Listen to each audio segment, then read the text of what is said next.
안녕하십니까, 이경입니다. 안녕하세요. 오늘부터 프리뷰 시작해 보도록 하겠습니다. 대망의 첫 번째 팀. 네. 어디입니까? 많은 분들이 굉장히 궁금해 하셨는데 첫 번째 선택한 팀은 필라델피아 필리스입니다. 전혀 예상하지 못했던 저희가 라이브를 이제 진행을 했었는데 단 한 번도 필리스는 나오지 않았습니다. 애틀랜타 얘기를 저희가 좀 깔고 가다 보니까 필리스를 이제 예상을 못하셨는데 저희가 필리스를 하게 된 이유는 일단 지금 움직임이 별로 없습니다.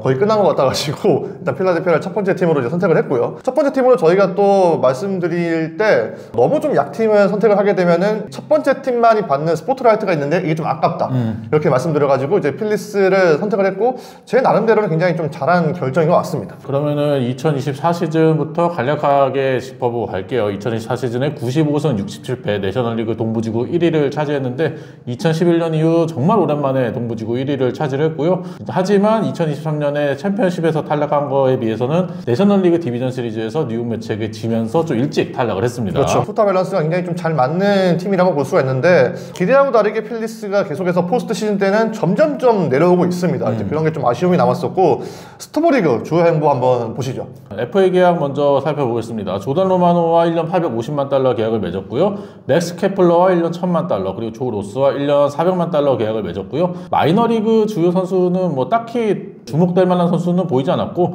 아우아기 코요와 계약을 맺은 게 가장 눈에 띄는 마이너 계약이었어요. 트레이드로 러사르저를 데려온 게 이번 필리스의 겨울 때 가장 핵심 무브였죠. 팀을 빠져나간 선수로는 오스틴 에이스, 데이빗 달, 스펜서 텀블 그리고 카를로스 에스테베츠, 제프 호프먼이 이제 계약이 끝나면서 나갔고요. 이미 어느 정도 완성된 전력이기 때문에 필리스가 4차 사치세 기준까지 이제 넘지 않겠습니까? 그래서 무리해서 움직이지 않았다는 게 눈에 보였었고요. 팀을 크게 이제 뭐 바꿀 수 있는 선수보다는 팀이 좀 보완할 수 있는 선수들을 데려오는데 이제 초점을 맞췄다고 볼 수가 있고요. 그러면은 오프 시즌 등급을 매겨보도록 하겠습니다. 저는 C 주겠습니다. 박하네. 밖에요. ESPN도 필라델피아 오프 시즌에 대해서 B를 줬던데 저는 C를 준 게 뭐 헬스 러자도 영입을 하면서 선발진을 보강을 했지만 케플러 영입이 웨아뎁스 보강에 큰 도움이 되었나? 그거는 좀 의문이 들고요. 내가 뽑았잖아, 그래도. 아, 물론 그렇죠. 가성비로 뽑긴 했는데 너무 무시하는 거 아니에요? 가성비 선수를 뽑았잖아요. 네. 그리고 불펜에서 주요 선수들이 많이 빠져나가는데 불펜 영입에 있어서 다소 의문점이 있어서 저는 C를 줬습니다. 전 B입니다. 비싼 선수들은 아니지만 뭐 터졌을 때 대박이 될 수 있는 선수들을 일단 데리고 왔다는 점에서 그리고 뭐 앞서도 말씀드렸지만 이미 완성된 전력이기 때문에 저는 필라델피아는 너무 무리해서 움직이는 것보다는 불필요한 움직임을 제거를 하는 게 좋다고 생각해서 저는 B를 줬습니다.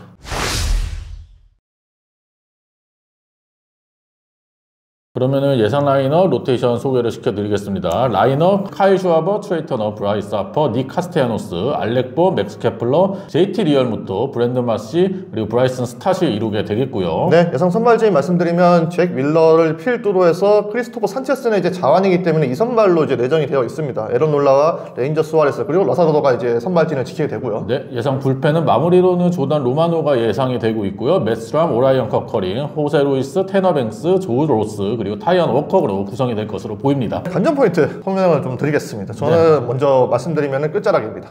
네, 일반적으로 팀 역사를 보게 되면 한 경기가 이제 세 태기를 반복을 하게 되죠. 그래서 이제 우승에 도전할 수 있는 적기가 이제 마련이 되어 있는데요. 필라델피아는 현재 이제 그 시기에 있는 거는 같은데 이게 점점 좀 막바지에 다다르고 있다 이런 좀 느낌이 오거든요. 내년이나 내후년에 FA로 풀리는 선수들도 그렇고 주전 선수들의 나이가 30대 중후반에 접어드는 상황이기 때문에 조만간 일단 리빌딩을 하긴 해야 돼요. 그런 측면에서 저는 올해야 아니면 내년에 우승 도전을 해야 되는데 내년보다는 그래도 올해가 현실적으로 좀 우승에 더 가까워질 수 있는 시기라고 생각을 해서 이제 막바지를 잡아봤고 돈보스키 사장이 다저스처럼 지속적인 우승 가능한 전력을 구축할 것이다 이렇게 얘기를 했는데 사실 현실적으로 그런 팀 만드는 건 쉽진 않잖아. 그렇죠. 네, 필라델피아는 2000년대 후반에도 5년 연속 포스트 시즌에 진출을 한 이후에 암흑기가 꽤 길었습니다. 10년 동안 포스트 시즌에 나가지 못했던 적이 있었는데 이제 그때는 그래도 2008년에 우승을 했잖아요. 그렇죠. 그래서 저는 이번에도 우승을 한 번 더 추가하는 걸 목표로 삼는다면 그게 올해가 돼야 한다라고 해서 막바지라고 이제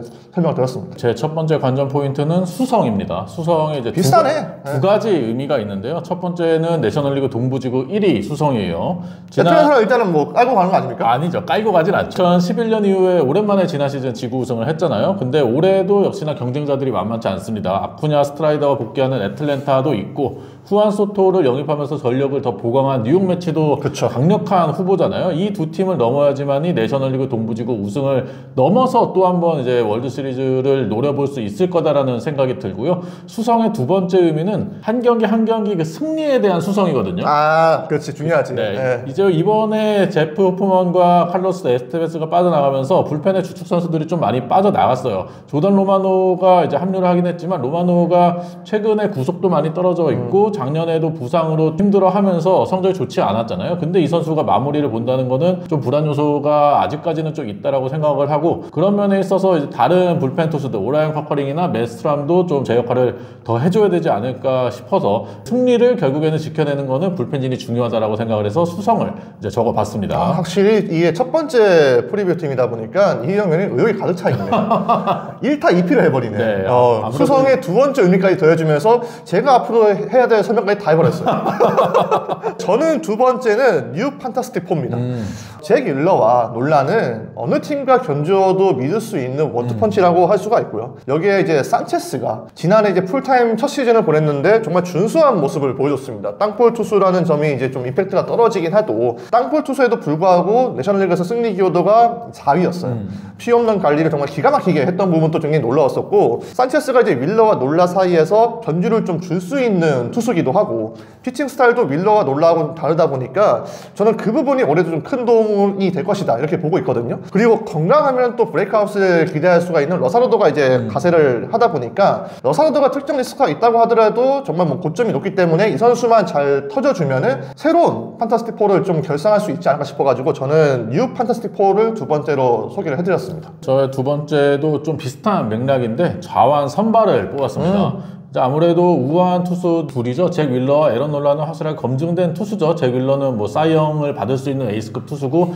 에런 놀라도 2021년 이후로 가장 많은 이닝을 던진 이닝 히터들 아니겠습니까? 이 두 선수는 뭐 크게 걱정을 하지 않는데 좌완 투수 크리스토퍼 산체스, 레인저 수아레스, 헤수스 러사르도 그렇죠. 이 세 명의 선수가 선발진의 키를 쥐고 있다고 생각하는데 산체스가 지난 시즌 올스타에 선정이 되면서 정말 좋은 활약을 해줬다는 것을 이창석 기자가 얘기해줬지만 지난 시즌의 성적이 우연히 아니었다는 걸 올 시즌에 다시 한번 증명을 해줘야 되고 뭐 그거는 레인저 수아레스도 마찬가지라고 생각합니다. 러사르도는 이제 부상에서 잘 건강하게 복귀를 해서 필라델피아에서 원하는 그 젊은 광속구 투수의 모습을 보여줄 수 있느냐도 상당히 중요하겠고 선발진의 키는 이 자한 선발 3명이 지고 있다고 생각합니다. 일단 뭐 애틀랜타에 좀 까다로운 우타들이 많이 있잖아요. 아프리안 알 이런 선수들. 그렇죠. 뭐 알비스도 이제 우타석에 들어설 수 있고 자완들이 잘해줘야 됩니다. 그래 애틀랜타를 또 한 번 압살을 할 수 있기 때문에 저는 그래도 이 세 번째 키워드를 이제 좀 배제할 수 없었던 게 마무리예요. 필라델피아의 가장 큰 불안 요소입니다. 별다른 보강이 없어도 필라델피아는 여전히 우승 확률이 높은 팀이라고 생각을 합니다. 돈브로스키 같은 경우에도 뭐 우승에 가까워지는 방법은 포스트 시즌에 자주 올라가는 방법이다. 이렇게 이제 말을 했을 정도인데 근데 이게 포스트 시즌에 자주 올라가더라도 약점을 좀 보완을 하면서 올라가줘야 되는 거지 그 약점 해결 없이 계속 나가는 건 그냥 제자리 걸음 반복하는 거예요. 근데 저는 이번에 필리스의 불펜 보강에서 그렇게 큰 플러스가 되는 선수를 못 봤어요. 에스테베츠나 뭐 제프 호프먼을 보낼 수는 있는데 이 둘을 대신할 수 있는 대안책이 확실히 나왔느냐 그 물음에 대한 답을 아직까지 찾지는 못했거든요.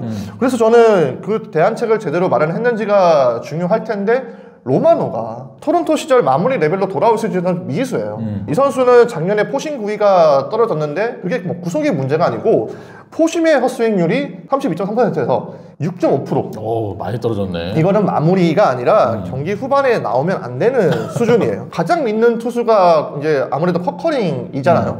근데 커커링이 달라진 역할 수행 못하면은 저는 필리스는 굉장히 위험할 수 있다고 생각을 하고요. 앤드류 페인터가 5월 중순 이후에 올라온다라고 이제 발표를 했는데 페인터가 이닝 관리가 들어간다면은 이제 선발진에 바로 들어오는 것보다 선발진이 잘 돌아간다면 불펜진에 합류해서 불펜에 큰 힘을 실어주는 게 더 맞다고 생각을 하기 때문에 저는 좀 불펜에 대해서 많이 생각을 해봤습니다. 제 마지막 관전 포인트는 타선의 불안 요소입니다. 필라델피아가 아무래도 뭐 이름값 하나만큼은 메이저리그 최고의 최고지. 타선을 가지고 있죠. 하퍼, 터너, 슈아버, 카스테야노스, 뭐 리얼모토, 리는값은 최고의 이제 팀인데 그래도 불안 요소가 조금은 존재한다라고 생각을 하거든요. 웨아진의 이제 뎁스가 좀 약하다는 그렇죠. 점이 있습니다. 지난 시즌 웨아의 팬그래프 승리 기여도가 4.2였는데 메이저리그 전체 20위였고 조정 득점 생산력도 92, 메이저리그 21위였어요. 그만큼 웨아진의 이제 공격력이 많이 떨어진 상황에서 케플러 한 명 딱 영입했거든요. 과연 이 케플러 영입이 웨아진의 뎁스를 보강해 줄 수 있을지도 좀 의문이 있고 좌익수를 케플러가 한 번도 보지를 못했거든요. 근데 이 카스테야노스가 있기 때문에 좌익수 수비를 봐야 된다는 점도 네, 수비에서도 좀 불안 요소가 될 수 있을 거다라고 생각합니다. 그리고 주축 타자들 가운데 좌투수 상대로 좀 어려움을 겪는 타자들이 있어요. 케플러 말씀드렸고, 그리고 이제 브랜든 마시도 이제 좌투수에게 좀 약점이 있는 선수고, 브라이슨 스타도 마찬가지고요. 근데 이제 작년에 슈와버가 좌투 상대로 3할에 OPS가 0.898이었거든요. 이게 슈와버 역대 최고 좌투수 상대 기록이었습니다. 그 전에 근데 2022년, 2023년 시즌을 보면은 좌투수 상대 1할 9푼 1리였어요. 만약에 슈와버가 지난 시즌이 아니라 재작년 3년 전 시즌의 좌투수 상대의 모습을 보여준다면 필라델피아 타선의 이제 주축 선수들 대부분이 좌투수에게 좀 약점을 가진 타선이 될 수밖에 없거든요. 그래도 그나마 다행인 점은 뭐 맥스 프리드가 양키스에 갔고 헤수스 러자르도가 필라델피아에 합류하면서 좀 강한 좌투수를 상대하는 경우가 조금 줄어드는 거는 다행일 수 있겠지만 아무래도 시즌 전체적으로 봤을 때 이제 그런 좌투수 상대 약점을 극복하지 못한다면은 필라델피아 타선이 작년만큼의 생산력은 기대하기 어려울 수도 있다라고 생각해서 이제 그 두 가지 요소를 불안 요소로 뽑아봤습니다. 저는 이희영 위원 세 번째 키워드 듣고 생각이 난 부분은 필라델피아 타선의 지난해 문제점이 아웃존에 대한 스윙률이 너무 높았어요. 맞아요. 안 좋은 공에 방망이가 나가다 보니까 그게 포스트 시즌 때 침체가 됩니다. 포스트 시즌 때 이제 기록 보시면은 이제 아웃존 스윙이 더 높아졌는데 이거 해결 못하면 단기전에서 변수가 또 한 번 발목을 잡을 수가 있겠죠.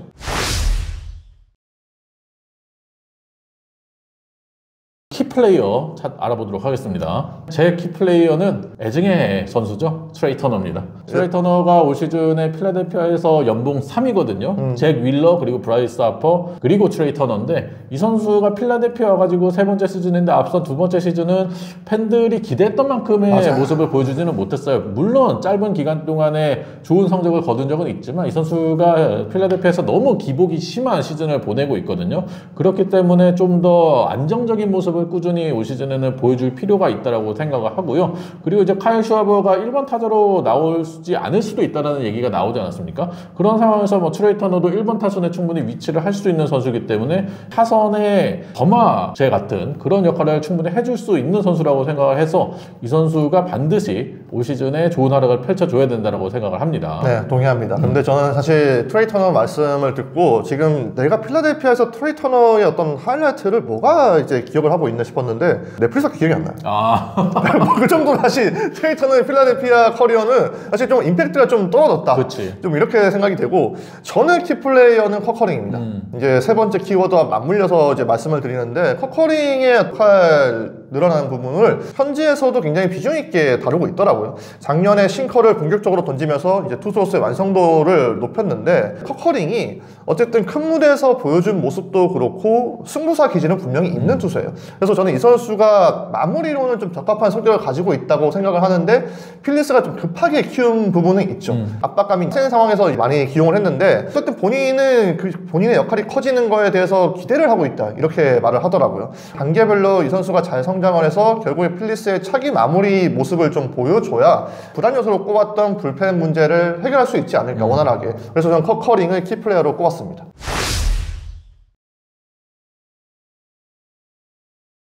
그러면 마지막으로 최고 최악 시나리오 알아보도록 하겠습니다. 제 최고의 시나리오는 뭐 좀 식상하긴 한데 사이언과 MVP 동시 수상입니다. 진짜 식상하다. 아니 그냥 이거 그냥 애틀랜타 라이벌이라서 하기 싫은 거 아닙니까? 아니야. 그건 아니고요. 이제 필라델피아가 이제 다시 한번 지구 우승과 월드 시리즈 우승을 노리려면은 핵심 선수들의 활약이 또 중요하지 않겠습니까? 최고 시나리오는 애틀랜타 상대 13승 무패지. 아이, 그럴 순 없죠. 아니 그럴 수 없죠. 제 입장에서는 그런 얘기를 쓸 수는 없죠. 저 바꿀게요 그러면.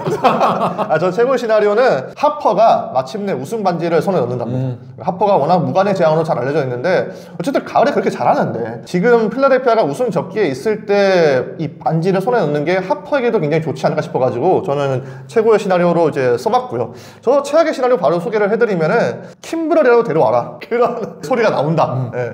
왜냐면 불펜 문제 해결 못했는데 킴브럴은 이미 이제 커리어 정점에서 내려오면서 현재까지 팀을 못 구하고 있는 투수예요. 근데 킴브럴이라도 데리고 와야 된다라는 이제 말이 나오는 거는 그만큼 불펜 안정이 안 됐다라는 걸 알 수가 있겠죠. 제 최악의 시나리오는 타이언 워커가 선발 로테이션에 합류한다입니다. 이거는 정상 아닌 뒷덜미를 이제 잡게 만드는 소리네요. 아, 그렇죠. 네. 아무래도 불펜도 불안한데 선발진까지 무너지게 되면서 타이언 워커가 만약에 선발진까지 합류한다. 그러면은 뭐 완전히 투수들이 무너지는 상태가 되는 거기 때문에 필라델피아 입장에서 뭐 최악이라고 할 수 있겠죠. 근데 제가 봤을 때 이거는 현실이 가능성이 상당히 높습니다. 왜냐면 뭐 수아레스나 러사로도나 이게 그 인저리 프론 느낌이 있는 투수기 때문에 워커의 활약도 저희가 앞에 언급을 하지 않았지만 굉장히 좀 중요한 것으로 보이네요.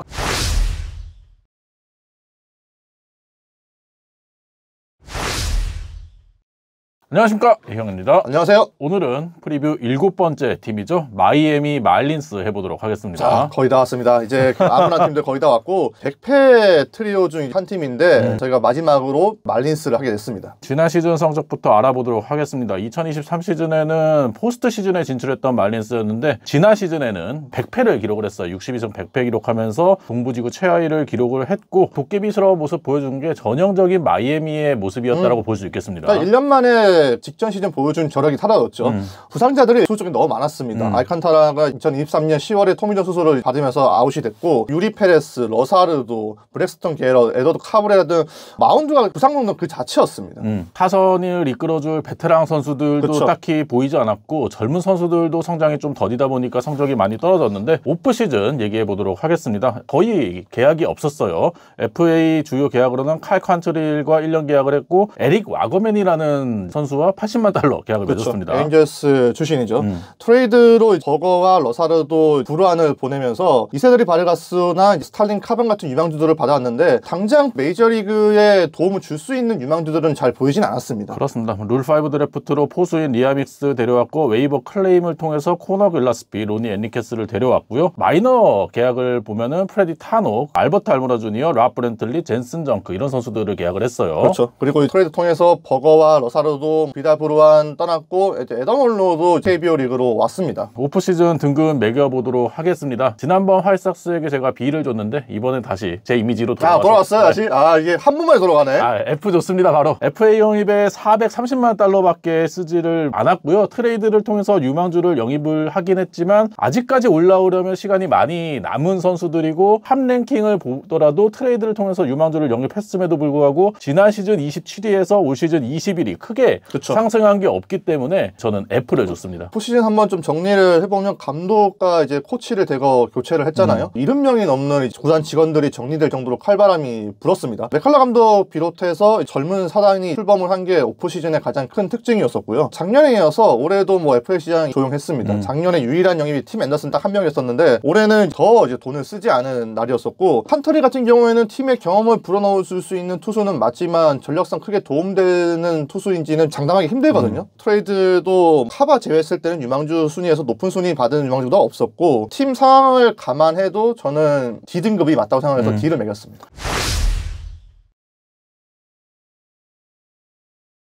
그러면 예상 라인업 알아보도록 하겠습니다. 1번 타자의 엑세비어 에드워즈, 코너 노비, 헤스 산체스, 조나 브라이드, 그리핀 코나인, 오토 로페스, 카일 스토아스, 그리고 데릭 킬, 닉 포르테스가 라인업을 구성하게 됩니다. 네, 예상 선발진은 샌디 알칸타라가 1선발로 돌아옵니다. 라이언 웨더스와 에드워드 카버레라, 맥스 마이어, 칼 칸트릴이 알칸타라의 뒤를 잇습니다. 예상 불펜 살펴보면 켈빈 포시에, 그리고 헤스트 티노코, 앤서니 밴더, 데클런 크로닌, 앤드류 나디가 불펜을 이루게 돼요. 관전 포인트 세 가지 알아보겠습니다. 제 첫 번째 관전 포인트는 접점입니다.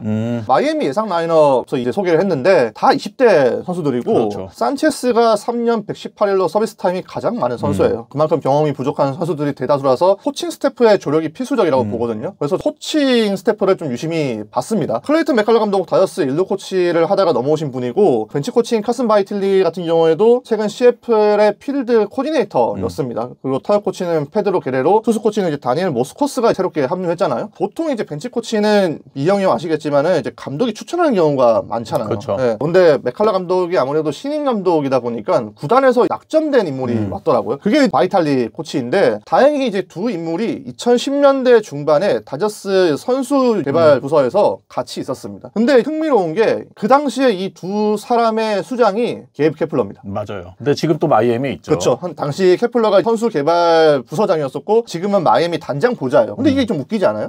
벤딕스는 사장이에요. 사장인데 마이애미 단장 없잖아. 그쵸. 근데 뭔 단장 보좌야. 그러니까 지금 현재 마이애미가 단장 보좌가 2명 있습니다. 이번 겨울을 봤을 때는 더 존재감을 발휘하고 있는 거는 케플러예요. 그리고 타격 코치 게롤 같은 경우에도 케플러가 필리스와 샌프란시스코 있을 때 타격 코치 보좌를 했던 인물입니다. 또 하나 소개를 해드리면은 지금 맥컬러 감독과 더불어서 최종 후보에 올랐던 인물이 클리블랜드 부감독으로 승진된 크랙 알버네스예요. 근데 알버네스 같은 경우에도 케플러가 샌프란시스코 감독했을 때 불펜 코치였습니다. 그러니까 이게 지금 케플러가 이 코칭 스태프 인선을 하는데 굉장히 지금 많이 연관이 되어 있다는 걸 알 수가 있잖아요. 또 이들의 공통 분모가 뭐냐면 다 젊어요. 맥컬러 감독 45살, 바이탈리와 게르로 코치는 36세, 모스코스가 38세. 메이저리그 감독과 그 지도자들이 젊고 팀도 젊고 그러면 코칭 스태프의 독립권이 어디까지 과연 부여될지가 너무 궁금하더라고요.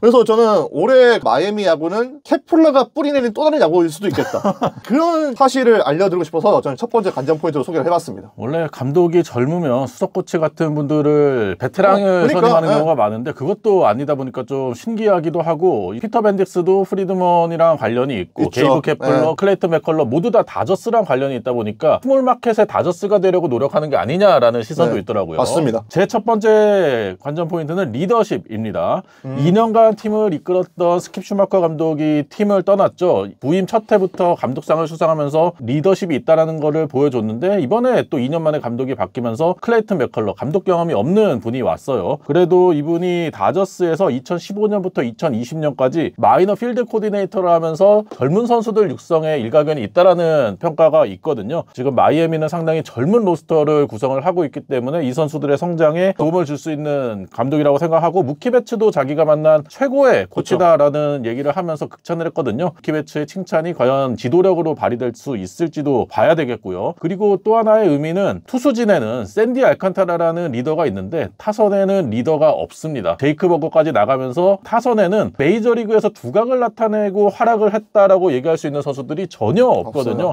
그 중에서 리더를 빨리 찾아내는 게 중요하다라고 생각을 해서 리더십을 관전 포인트 첫 번째로 뽑아왔습니다. 요새 1타입이 좋아하네. 중의적인 의미를 상당히 좀 즐겨 쓰네. 뭔가 여러 개를 얘기해드리고 그러니까 싶어가지고 그만큼 다양한 이야기를 하고 싶어서 이영현이 그 중의적 의미를 많이 쓰네요. 제 두 번째 관전 포인트는 티켓 파워입니다.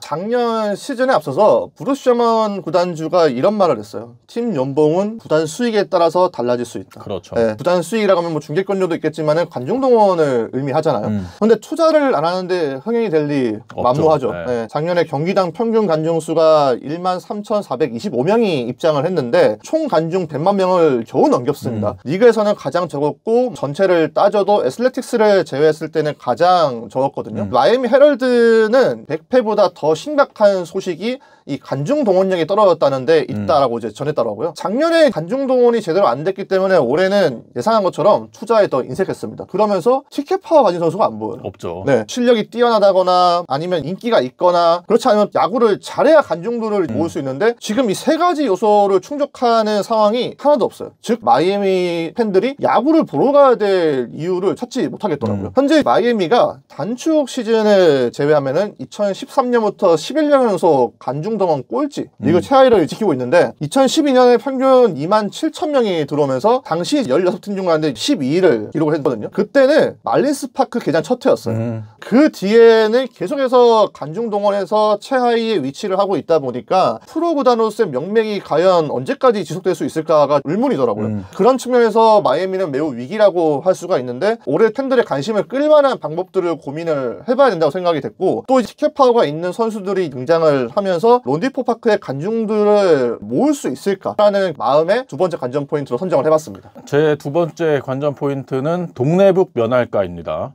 안 될 것 같은데. 쉽지 않죠. 사실 지난 시즌에 내셔널리그 동부팀 상대 성적을 보니까 애틀랜타 상대로 4승 9패, 뉴욕 매츠 필라델피아 상대로 6승 7패씩 기록을 했고요. 워싱턴 상대로 2승 11패 기록을 했습니다. 심지어 바로 위에 있는 워싱턴 상대로 이렇게 성적이 안 좋다 보니까 동부지구팀 상대 전체 성적이 18승 34패, 3할 4푼 6리에 그쳤고요. 근데 2023년 포스트 시즌 진출했을 당시에는 애틀랜타 뉴욕 매츠 상대로는 4승 9패로 밀리긴 했지만 필라델피아 상대로 7승 6패, 워싱턴 상대로 반대로 11승 2패 기록을 하면서 정확하게 동부지구 상대 5할을 맞췄었거든요. 지구 내 경쟁력이 있다 보니까 포스트 시즌까지 진출을 했는데 올 시즌은 더 힘들어질 가능성이 높아요. 애틀랜타도 뭐 작년 전력을 그대로 유지하고 있고 아쿠냐 스트라이도 복귀할 테고 뉴욕 매츠 소토 계약했고 피터 알론소도 재계약하면서 전력이 더 좋아진 상태고요. 필라델피아는 심지어 마이애미에서 뛰던 헤수스 러사르도까지 데려가지 않았습니까? 네. 그러다 보니까 필라델피아는 마이애미의 전력을 빼오면서 강해진 모습이다 보니까 마이애미가 더욱더 고전할 가능성이 있고 워싱턴은 아예 마이애미 안 볼걸? 애틀랜타를 보겠지. 아니죠. 아니, 설마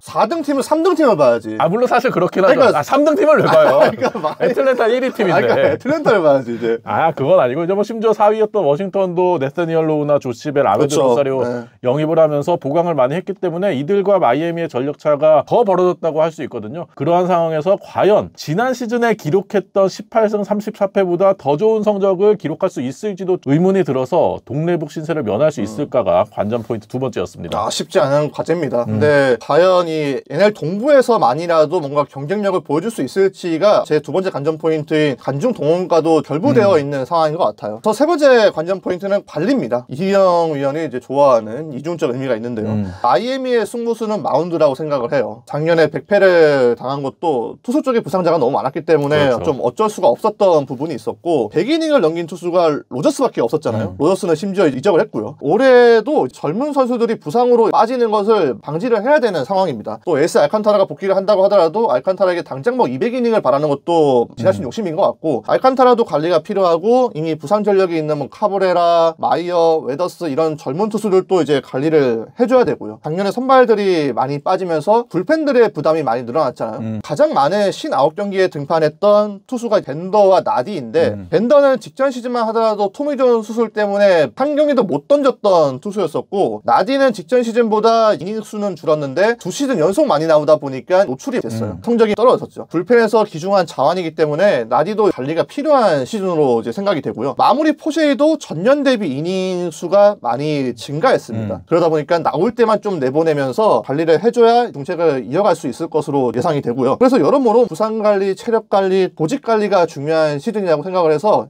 관리를 한번 써봤습니다. 제 마지막 관전 포인트는 에이스의 귀환입니다. 샌디 알칸타라가 토미존 수술에서 복귀를 하죠. 클레이턴 맥컬러 감독은 이미 샌디 알칸타라를 개막전 선발로 확정을 지었어요. 그러면서 알칸타라의 몸 상태에 상당히 만족한다라는 얘기를 했거든요. 2019년부터 2023 시즌까지 메이저리그에서 두 번째로 많은 이닝을 던졌던 선수가 샌디 알칸타라고 그 기간 동안에 베이스볼 레퍼런스 승리 기여도가 메이저리그 전체 투수 4위였습니다. 그만큼 이닝 히터로서 리그를 대표하는 에이스로서 뭐 사이 영상까지 수상한 선수이니만큼 마이애미도 이 선수에게 상당히 무거운 책임감을 안겨주고 있는데 유리 페레스, 맥스 마이어, 그리고 라이언 에더스, 카브레라, 아담 메저, 발렌테 벨로소 상당히 젊은 선수들이잖아요. 아직까지 메이저리그 경험도 그렇게 많지 않은 선수들이고 그런 선수들의 리더 역할을 샌디 알칸타라가 해주기를 기대를 하고 있을 거고요. 또 건강하게 복귀를 해서 전반기 성적이 좋다면 트레이드 카드로도 충분히 활용할 수 있기 때문에 무조건이죠. 그렇기 때문에 샌디 알칸타라의 활약이 중요하다고 생각을 해서 관전 포인트로 뽑아봤습니다. 지금 마이애미 헤럴드 가보시면은 말린스 쪽 기사는 다 알칸타라가 잡고 있습니다. 믿을 수 있는 투수가 유일하다 보니까 알칸타라에 대한 그 스포트라이트가 엄청 나더라고요.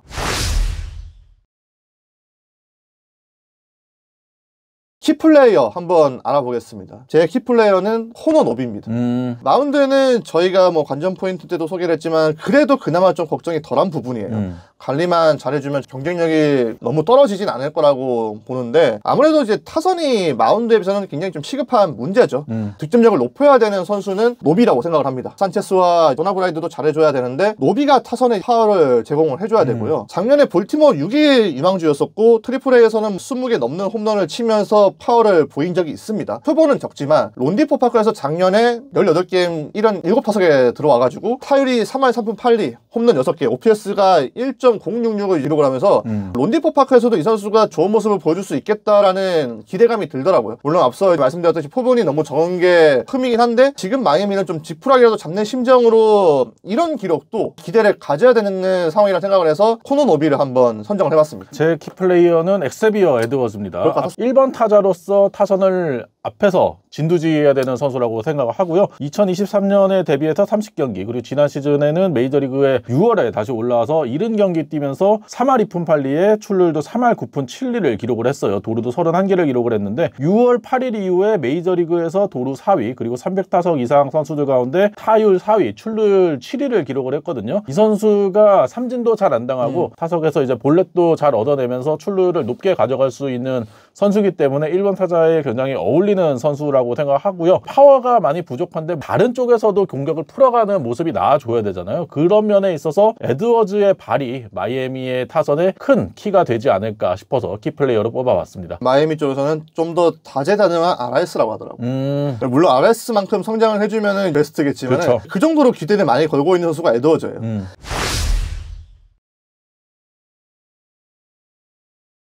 최고 최악 시나리오 알아보겠습니다. 제 최고의 시나리오는 애틀랜타를 이긴답니다.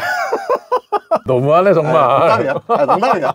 농담이에요, 농담. 네. 이거 NL 동부 나올 때마다 계속 하겠는데요? 맞아요. 진짜 최고의 시나리오는 우리에게 마이애미가 친근해진다예요.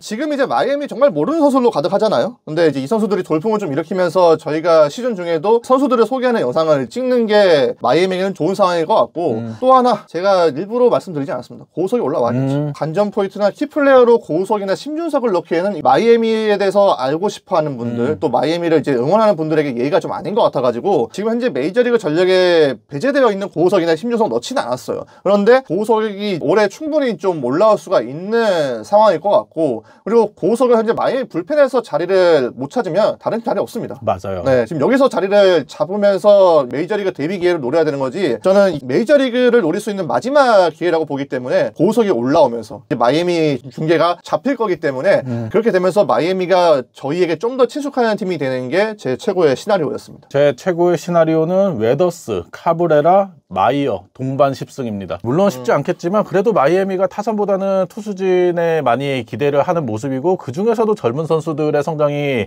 필요하다라고 생각하거든요. 그렇기 때문에 이 선수들이 로테이션 꾸준히 돌면서 10승 가까운 성적을 찍어줘야 마이애미도 미래가 보인다라고 생각해서 이게 최고의 시나리오로 뽑아봤습니다. 이게 참 다승이라는 게 10승이라는 게 자기 혼자 잘 사도 될 게 아니거든요. 물론 그렇죠. 그러니까 마이애미가 그만큼 또 승수를 챙겨간다는 의미고요. 타선이 승리에 필요한 점수를 뽑아줘야 되는데 이게 쉽지는 않을 것 같아요. 제 최악의 시나리오는 템파베이보다 평균 관중 이하다. 스타인브레너 조지 스타인브레너 필드 쓰는데 11,000명 들어가잖아요. 근데 마이애미가 거기보다 관중이 적다. 앞서 관중 동원 얘기했지만 그러면은 뭐 진짜 최악이라고 할 수 있죠. 근데 이거는 현실 가능성이 있네. 100만 명이 안 될 수가 있는데 작년보다 더 엄밀히 말해서 기대치가 떨어지는 팀인데 작년보다 관중수가 늘 것 같진 않거든요. 재즈 치즘 주니어도 빠졌고 버거도 빠졌고 스타성이 있는 선수들이 없어요 지금. 새로운 스타가 나온다고 하더라도 이제 그들이 팬들의 눈에 있는 데는 시간이 좀 걸릴 것이고 그러면은 진짜 템파베이보다도 관중이 적을 수도 있겠네요. 제 최악의 시나리오는 진짜 비선실세가 게이블 케플러였다. 이게 최악이야.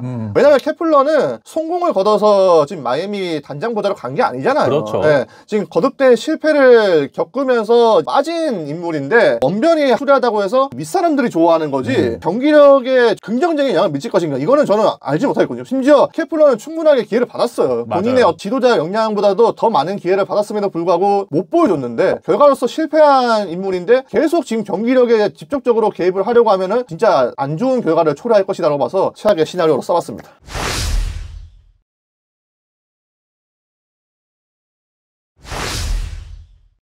안녕하십니까, 이희영입니다. 안녕하세요. 오늘은 프리뷰 15번째 팀이죠. 워싱턴 내셔널스 해보도록 하겠습니다. 15번째. 이제 끝나가네. 지난 시즌에 이 시점에서 한 7팀 정도 했더라고요. 그러니까 실패한 거죠, 여러분. 네. 하지만 이번에는 페이스 조절을 잘 했기 때문에 무조건 시즌 전에 완주하겠습니다. 그러면 지난 시즌 성적부터 알아보도록 하겠습니다. 2023 시즌과 마찬가지로 71승 91패 기록을 했는데 순위는 한 단계 올랐어요. 마이애미가 100패를 기록을 하면서 워싱턴이 어부지리로 4위로 올라갔고요. 2019년 월드시리즈 우승 이후에 5년 연속 루징 시즌을 당하고 있습니다. 5년 연속 지구 최하위를 피한 게 그나마 다행이었어요. 2019년에 창단 첫 우승을 차지한 이후에 암흑기가 길어지고 있잖아요. 2021년 이후에 386패를 당했는데 같은 기간 메이저리그 최다패였습니다. 작년에 젊은 야수들이 등장하면서 세대교체의 시작을 알리긴 했지만 당장의 파급력이 크진 않았고요. 그래도 선발진이 선전했고 코어들이 메이저리그에 올라왔다는 건 고무적이었습니다. 오프시즌 행보부터 알아보도록 하겠습니다. FA 계약을 통해서 마이클 소로카, 조시 벨, 트레버 윌리엄스, 아메드 로사리오, 호르헤 로페스, 폴 디용, 루카스 심즈, 카일 피네건, 오가사와라 신노스케 많은 계약을 성공을 시켰어요. 네, 그리고 트레이드를 통해서 나다니엘 로우를 데리고 왔고요. 눈에 띌 만한 마이너리그 계약 선수로는 콜린 포셰, 앤드루 키즈너, 코너 필깅턴 등이 있었습니다. 팀을 떠난 선수로는 제이콥 반스, 그리고 이닝 히터죠. 패트릭 코빈이 팀을 떠났고요. 조이 갈로, 테너 레인이, 로버트 가르시아 팀을 떠났습니다. 오프시즌 등급 매겨보겠습니다. 무려 9명의 선수를 계약을 했더라고요. 그런데 놀랍게도 도합 5천만 달러가 안 됩니다. 맞아요. 물량 공세를 했지만 빅네임이 없었다는 점에서 얼마나 실속이 있을지는 의문이고요. 작년에 팀 홈런이 전체 두 번째로 적은 팀이 워싱턴이었잖아요. 그런데 로우와 벨, 디용이 이 부분을 드라마틱하게 늘려줄 거란 생각은 안 든단 말이에요. 그래도 젊은 선수들에게 경험을 전수할 수 있고 성장을 벌어다줄 선수들을 데리고 왔다는 측면에서 B-를 매겼습니다. 저는 B를 줬습니다. 뭐야? 요새 인기질만 갖고네. 열심히 많이 하네. 이렇게 해서 NL 동부에서 애틀랜타 워싱턴 밑으로 내려가면은 보강을 잘했다가 변명하려고? 어떻게 알았지? 역시 머리 좋아요. 오프시즌 선발과 불펜의 뎁스를 강화하고 파워를 보강하고 유망주 성장을 위한 징검다리 선수들을 영입하는데 목적이 있었다라고 봤는데 이 모든 목표를 어느 정도는 달성을 했다라고 생각을 해요. 아무래도 돈을 5천만 달러도 안 쓰다 보니까 최상급의 선수들을 데려오기는 힘들었지만 그래도 제한된 예산 속에서 충분히 좋은 선수들을 많이 데려왔다라고 생각을 하고요. 파워 보강이 가장 중점이었던 타선이었는데 나타니엘 로우와 조시 벨이 지난해보다는 좀 더 파워를 보강해주지 않을까 싶어서 B를 줬습니다.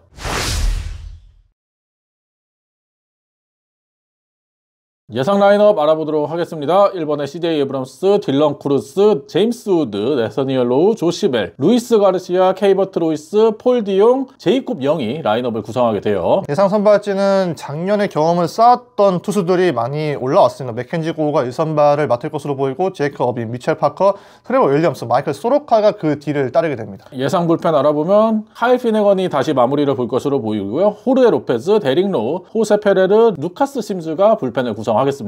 관전 포인트 3가지 알아보겠습니다. 제 첫 번째 관전 포인트는 5할과의 싸움입니다. 워싱턴의 현실적인 목표는 월드시리즈 우승이 아닙니다. 지구 우승도 아니에요. 포스트 시즌 진출도 아닐 겁니다. 리빌딩이 어느 정도 진행이 된 시점에서 팀들이 가질 수 있는 현실적인 목표는 5할 승률이겠죠. 먼저 5할 승률을 맞추면서 이 승리를 할 수 있다는 그런 자신감을 확보하는 게 우선이니까요. 작년에 워싱턴이 팀 도루 1위에 올랐거든요. 많이 뛰었고 또 잘 뛰었습니다. 스태캐스트가 도루와 추가진루 성공 실패로 계산하는 베이스러닝 지수에서도 득점 가치가 플러스 7로 전체 7위였더라고요. 운동신경을 바탕으로 역동적인 야구를 추구하는 건 최근 트렌드에 부합하는 부분인데 그래도 홈런이나 장타가 너무 적어요. 장타도 이제 리그에서 3번째로 적은 팀이 워싱턴이었었고요. 올해는 이제 이렇게 부족한 점들을 보완해야 다음 목표인 5할 승리에 가까울 수 있다고 생각이 되고요. 또 하나, 작년에 워싱턴이 가장 떨어졌던 부분이 5할 승률 이상 팀을 상대로 했을 때 성적이었습니다. 물론 애틀랜타처럼 만만한 팀들은 이제 8승 5패로 앞선 전적을 기록했는데 작년에 5할 이상 승률 팀들을 상대로 리그에서 가장 나빴던 팀이 워싱턴이었습니다. 38승 67패로 승률이 3할 6푼 2밖에 되지 않았고요. 바로 위에 콜로라도가 4할이었으니까 워싱턴이 유독 많이 떨어졌다는 걸 알 수가 있죠. 저는 이런 부분도 잘 이겨내야 된다는 측면에서 오랜만에 중의적인 의미를 가진 5할과의 싸움을 써봤습니다. 제 첫 번째 관전 포인트는 파워입니다. 최근에 G드래곤의 노래도 나왔죠. 근데 어떻게 알아? 제가 이 정도입니다.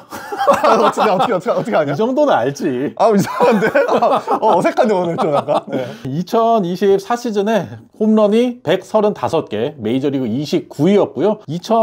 2007년부터 2024년까지 5시즌 동안 홈런이 604개, 메이저리그 29위였습니다. 2019년 월드시리즈 우승한 이후에 162경기 체제에서 30홈런 타자가 단 한 명도 없었던 워싱턴이었어요. 지난 시즌에 워싱턴의 타구 속도가 88.1마일, 메이저리그 26위였고요. 하드히트 비율도 메이저리그 23위였습니다. 홈런에 의한 득점이 메이저리그 전체 최하위였어요. 33.5%거든요. 물론 너무 홈런에 의존하는 것도 좋지 않지만 홈런이 최근에 트렌드가 된 메이저리그에서 홈런에 의한 득점이 너무 적다는 것도 문제점이라고 생각을 합니다. 그런 상황에서 이번 오프시즌에 네사니얼 로우, 조시 벨 두 명의 장타력을 갖춘 선수들을 데려왔거든요. 물론 이 선수들에게 30홈런까지는 기대하진 않을 수 있지만 충분히 20홈런 이상을 때려줄 수 있는 선수라는 점에서 중심 타자로서 지난 시즌보다는 파워가 좀 더 증가하지 않을까라는 생각이 들고요. 거기에 딜런 크루스나 파워가 좋은 제임스 우드 같은 선수들도 홈런을 충분히 기대할 수 있는 선수들이거든요. 지난 시즌보다 조금 더 홈런을 많이 쳐야만이 앞서 이창석 기자가 얘기한 5할 승률도 도전해볼 수 있을 거라고 생각해서 파워를 관전 포인트로 뽑아봤습니다. 근데 생각보다 제임스 우드 파워가 그렇게 메이저리그에서는 두각을 못 드러내던데? 그렇죠. 마이너에서는 진짜 파워가 엄청난 선수로 평가를 받았는데 그러니까. 메이저에서는 그 정도는 아니었어요. 제 두 번째 관전 포인트는 기본기 장착입니다. 저는 젊은 야수들이 팀의 중심으로 있는 팀은 기본기 갖추는 걸 으뜸이라고 생각을 합니다.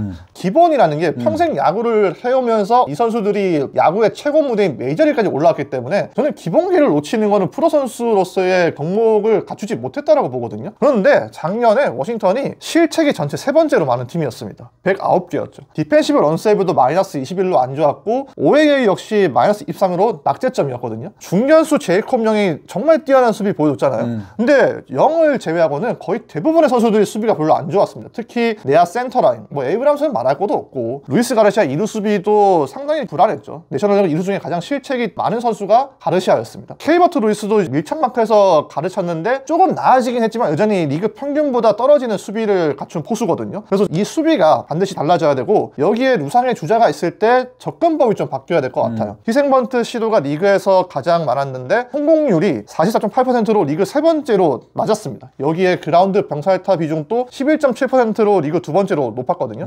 주자가 있을 때 너무 서두르다 보니까 이를 그르쳤다는 걸 짐작을 할 수가 있는 기록들인데 저는 올해 이런 점들이 침착하게 대처가 돼야 된다고 생각을 하고요. 마지막으로 프로 선수가 갖춰야 될 기본적인 마음가짐. CJ 에이브람스가 좀 전반기에 잘했다고 이제 거기 도취돼가지고 경기 있는 아침까지 카지노에 있고 이런 무책임한 이슈는 더 이상 만들지 말아야 됐고 저는 이 모든 걸 아우르기 위해서 기본기를 두 번째 관전 포인트로 써봤습니다. 제 두 번째 관전 포인트는 인내심입니다. 워싱턴 타선에서 파워와 함께 가장 부족한 점이 타선에서의 인내심이거든요. 타석당 투구수가 3.79개, 메이저리그 28위였고요. 체이스 퍼센테이지가 29.5%, 메이저리그 최다 9위였습니다. 그러면서 타석당 볼넷률도 7.6%, 메이저리그 24위였는데 주요 타자들의 타석당 투구수를 보면 제임스 우드가 4.15개, 워싱턴에서 가장 많았어요. CJ 에이브럼스가 근데 3.73개, 제이콥 영 3.74, 루이스 가르시아 3.57, 키버트 루이스는 3.41개였습니다. 주축 타자들이 이렇게 타선에서 너무 배트가 많이 나오다 보니까 승부가 계속해서 끌려다니는 경우가 많았고요. 스프링 트레이닝 기간 동안에 타석에서의 인내심을 좀 더 올리기 위해서 새로운 방법을 고안해낸 게 클럽하우스 게시판에 스윙 결정 차트라는 거를 게시를 했더라고요. 그러면서 스트라이크 존에 들어오는 공에 스윙을 하면은 플러스 1점, 스트라이크 존 한복판에 들어오는 공을 놓치면 마이너스, 볼에 배트가 나오면 또 마이너스, 이런 식으로 스윙에 대한 결과를 매겨서 선수들별로 이제 순위를 쭉 매긴다고 합니다. 그럼 꼴찌하면 벌금 내야 돼요? 뭐 그런 게 있겠죠. 그 전에도 워싱턴이 이러한 시각 자료를 굉장히 많이 활용을 했는데 2022년부터 2023년까지 에릭영 주니어 1루 코치가 주루 플레이 차트를 또 게시판에 게시를 하면서 그게 또 워싱턴에서 효과를 봤었거든요. 스윙 결정 차트가 과연 올 시즌에도 타선의 인내심을 끌어올릴 수 있을지 봐야겠고요. 마르텐스 감독은 체이스 비율을 30% 이하로 낮추는 게 목표라고 얘기를 했고, 다넬 코스 타격 코치도 스트라이크 존을 확장해서 상대 투수들을 도와줘서는 절대 안 되고 이 차트를 선수들이 직접 보면서 서로 피드백할 기회도 잡고 더 발전하는 모습이 필요하다라고 얘기를 했거든요. 선수인 알렉스 콜도 이러한 경쟁을 통해서 공격력이 더 강화될 것이다라고 얘기를 했습니다. 물론 체이스 컨택률도 상당히 높은 워싱턴이거든요. 근데 체이스 컨택이 높다고 해서 좋은 타구를 만들 수 있는 건 아니잖아요. 네. 그렇기 때문에 앞서 말씀드린 대로 타구의 질이 썩 좋지 못했던 워싱턴이었는데 올 시즌에는 타석에서 투수에서 인내심을 발휘하면서 스트라이크 존에 들어오는 공을 공략할 수 있을지가 주요 요인이라고 생각을 해서 관전 포인트로 뽑아봤어요. 근데 그거 매겨가지고 플러스 되는 선수들은 한 3명 있고 막 나머지 다 마이너스 50, 60이 되면 어떻게 되는 거야? 그럼 뭐 올해도 망하는 거지. 찌어리 같은데? 제 세 번째 관전 포인트는 드래프트 1순위입니다. 작년에 가장 기분 좋은 일이었죠. 원래 성적 역순대로 했으면 워싱턴은 올해 드래프트에서 6순위 지명권을 가지는 거였는데 추첨대로 바뀌면서 확률 10.2%를 뚫고 전체 1순위 지명권을 확보를 했습니다. 마이크 리조 단장도 믿을 수 없다 이런 반응 보이면서 우리에게 행운이 돌아왔다 이렇게 말을 하더라고요. 행운이 돌아왔죠. 워싱턴은 1순위에 대한 기억이 상당히 좋습니다. 2009년, 2010년에 전체 1순위 지명권을 가지고 있으면서 리빌딩의 초석을 다지 스트라스버그와 하퍼를 뽑았죠. 스트라스버그는 2019년 우승할 때 결정적인 기여를 했던 투수고 하퍼는 물론 우승을 함께 하지 못했지만 우승까지 갈 수 있도록 만들어준 선수잖아요. 두 선수 모두 다 워싱턴의 역사에서 빼놓을 수가 없는 인물들인데 저는 1순위의 신화가 올해도 이어져야 되지 않을까 싶어서 주목을 하고 있고요. 아직 뭐 시간이 남아서 더 지켜봐야겠지만 현재로서는 플로리다 주립도 자완 제이미 아놀드와 텍사스 A&M의 외야수 제스 라비올렛 그리고 고교 외야수 이단 할러데이 등이 1순위 후보들로 꼽히고 있거든요. 그런데 워싱턴 입장에서는 이 선수들이 각축전을 벌이면 안 돼요. 딱 한 명 궁계이라고 튀어오르는 선수가 나와줘야 고민 없이 뽑을 수 있거든요. 확실하게 1순위로 치고 올라오는 선수가 있길 바라는 마음에서 저는 드래프트 1순위가 중요할 것으로 생각이 됩니다. 제 마지막 관전 포인트는 원투 펀치를 찾아랍니다. 선발진 얘기인데요. 마이크 리조 단장이 선발진의 뎁스가 성공의 열쇠라고 얘기를 하면서 오프 시즌에 선발 뎁스를 강화를 많이 했어요. 지난 시즌 성장을 했었던 맥켄지 고어, 미첼 파커, 제이커빈 그리고 BJ 헐츠 이런 젊은 선수들도 있고 트레버 윌리엄스도 지난 시즌 부상이 있었지만 로테이션에서 좋은 활약을 해줬고요. 거기에다가 이번 오프 시즌에 마이클 소로카, 오가사와라 신노스케 이런 선수들이 또 데려왔고 또 케이드 카발리도 올 시즌에 복귀를 할 것으로 예상이 되고 있거든요. 그렇기 때문에 일단 선발 뎁스는 확실하게 채워놓은 워싱턴 내셔널스인데 그 중에서 원투 펀치를 이뤄줄 선수들이 필요하다고 생각을 하거든요. 지난 시즌에 팀 퀄리티 스타트가 31%, 메이저리그 23위에 불과했습니다. 맥켄지 고어가 지난 시즌 통산 처음으로 규정 이닝 투구를 했고 피홈런도 2023 시즌보다 감소를 했지만 여전히 좀 제구에서는 기복이 있는 모습이었고 퀄리티 스타트도 그러면서 많이 기록을 하지는 못했거든요. 지난 시즌에 20경기 선발 이상 등판한 투수 중에서 퀄리티 스타트 퍼센테이지가 88위에 불과했습니다. 그만큼 이닝을 많이 소화하지 못하는 모습이었는데 제이크 어빈이 지난 시즌에 워싱턴에서 가장 많은 이닝을 던져줬거든요. 제구는 안정적이지만 이 선수가 1, 2선발로서 가질 수 있는 압도적인 구위를 가진 선수는 아니잖아요. 그리고 지난 시즌 후반기에도 썩 좋지를 못했고요. 이번에 데려온 마이클 소로카 같은 경우에도 부상 이슈가 있는 선수이기 때문에 항상 이닝 관리를 해줘야 되는 선수로 보이고 트레버 윌리엄스가 지난 시즌에 스위퍼를 적극적으로 활용을 하면서 성적을 반등시키지 않았습니까? 올 시즌은 부상 없이 젊은 선수들을 잘 이끌 수 있는 선수로 거듭날지도 궁금하고요. 확실하게 에이스 카드가 없는 것이 앞서 이창석 기자가 첫 번째 관전 포인트로 얘기했던 5할 승률 이상 팀을 상대로 어려움을 겪는 요인 중 하나라고 저는 생각을 하거든요. 어느 정도 성장을 이룬 선수들이 좀 더 확실히 발전을 해서 원투 펀치를 이뤄줄 수 있는 정도로 성장을 해야지 워싱턴의 선발진이 더욱더 강력해질 수 있을 거다라고 생각해서 관전 포인트를 뽑아봤습니다. 근데 선발진 대수 신경 쓰면 패트릭 커빈도 데려오지. 패트릭 커빈이 워싱턴의 커셔 아니에요? 아, 그럴 수 있죠. 아니, 그러면 그렇게 되면 이제 좀 데려와서 후배들한테 친근한 리더니까 전수도 하고 노하우도 좀 정이 없네, 리조 단장이. 아직 뭐 계약 안 했으니까 모르죠. 아, 중간에 온다. 커셔 그럴 수 있지.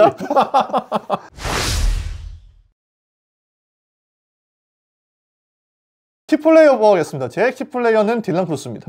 사실 원래 저는 제임스 우드는 어려웠어요. 크루스를 또 한번 얘기한 적도 있었고 우드가 작년에 임팩트가 좀 떨어지긴 했지만 2002년생인 거 감안했을 땐 준수한 성적을 거뒀다고 생각을 하거든요. 근데 우드가 타석에서의 존재감이나 플레이 스타일, 애티튜드 이런 게 저는 마음에 드는데 스타성을 얼마나 겸비할 수 있을지는 의문이더라고요. 좀 조용한 스타일이죠. 네, 잘 크면은 내가 봤을 때는 휴스턴의 알바레스요.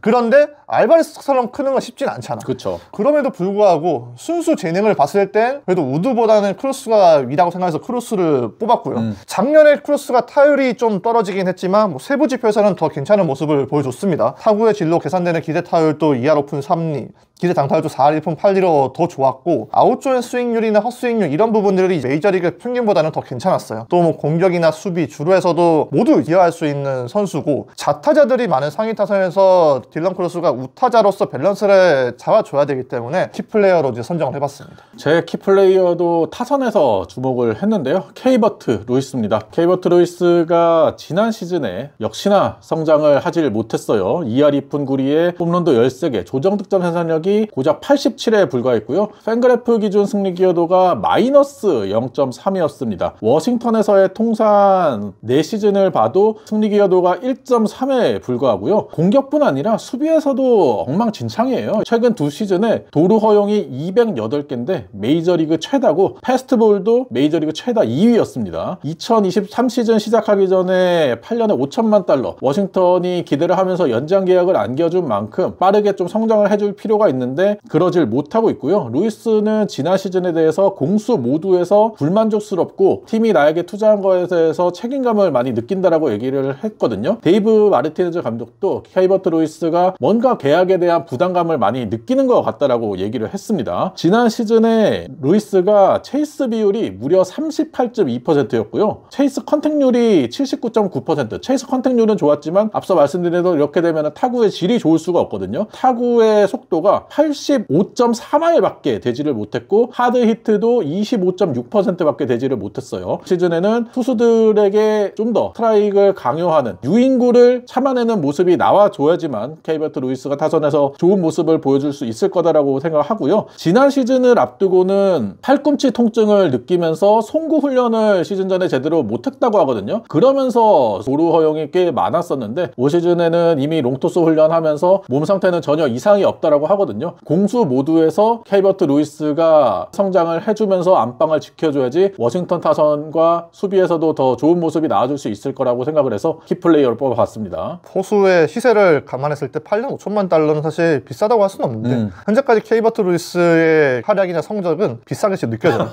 그게 문제인 거죠. 맞습니다.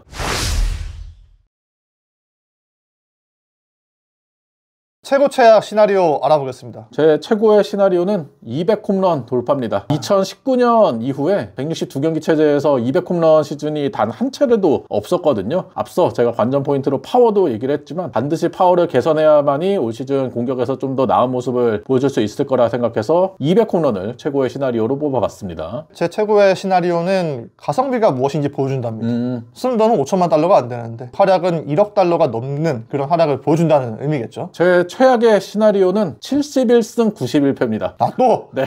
3년 연속 같은 승률. 분레를 못 벗어나네? 이번에도 뭐 유망주 성장 안 되고 이번에 데려왔던 진검다리 선수들이 성적이 좋지 못하다면 똑같은 성적을 답습할 수밖에 없겠죠. 제 최악의 시나리오는 수비는 바뀌지 않고 사람도 바뀌지 않는다. 맞아요. 에이브람스 지난해 행동들이 너무 실망스러워서 걱정이 되는데 이 걱정이 부디 기울길 바라봅니다.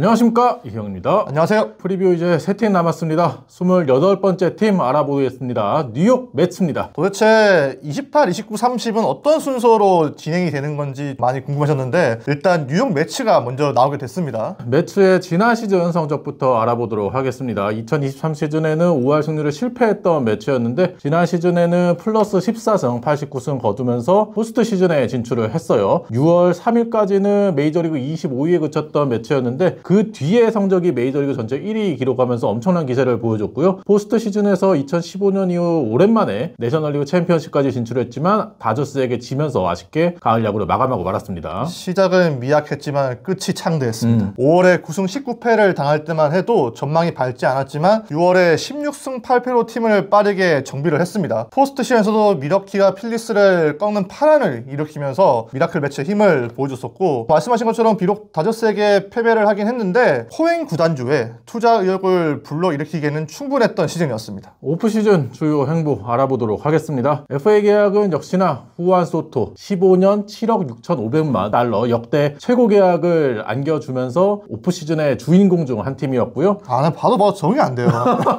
중계할 때마다 지금 헷갈려요. 사실. 맞아요. 네. 피트 알론소 재계약했고 션 머나야, 프랭키 몬타스, 클레이 홈즈, 제러드 영, 그리핀 캐닝, 라인 스타닉, AJ 민터, 제시 윙커, 드루 스미스, 후안 소토를 제외하고도 FA 계약을 많이 했던 매치였어요. 그렇죠. 13명을 계약을 했고 소토를 빼더라도 2억 달러 넘게 쓴 팀이었습니다. 트레이드를 통해서 템파베이로부터 호세 시리를 데리고 왔고요. 알렉산더 카나리오도 영입을 했습니다. 주요 마이너 계약을 보게 되면 데븐 스키, 조이 헤네시스 카브레라, 앤서니 고스, 에드버트 알조라이, 호세 우레냐 등이 있었습니다. 이탈한 선수로는 호세 이글레시아스가 팀을 떠났고요. 해리슨 베이더, 루이스 세베리노, 호세 킨타나, 제이디 마르티네즈, 에더 모타비노, 필 메이턴 이런 선수들이 팀을 떠났습니다. 오프시즌 등급 매겨보겠습니다. 후안 소토를 데리고 오고 또 피터 알론소를 남기면서 한층 더 강력한 타선을 구축을 했습니다. 필요한 선수들을 잔류시킨 점은 상당히 좋았었고요. 그러면서 이제 팀 뎁스를 두텁게 만들어냈습니다. 다만 타선과 선발진의 언밸런스한 느낌을 지울 수가 없었고요. 더 확실한 1선발감을 데려왔다면 A를 줬을 텐데 그렇지 못해서 A-를 줬습니다. 저도 후안 소토와 피터 알론소 잡은 거를 상당히 높게 평가를 했고요. 그 밖에 뎁스를 잘 채워놨다는 점도 좋은 오프 시즌을 보냈다라고 생각을 합니다. 하지만 역시나 에이스급 투수를 데려오면서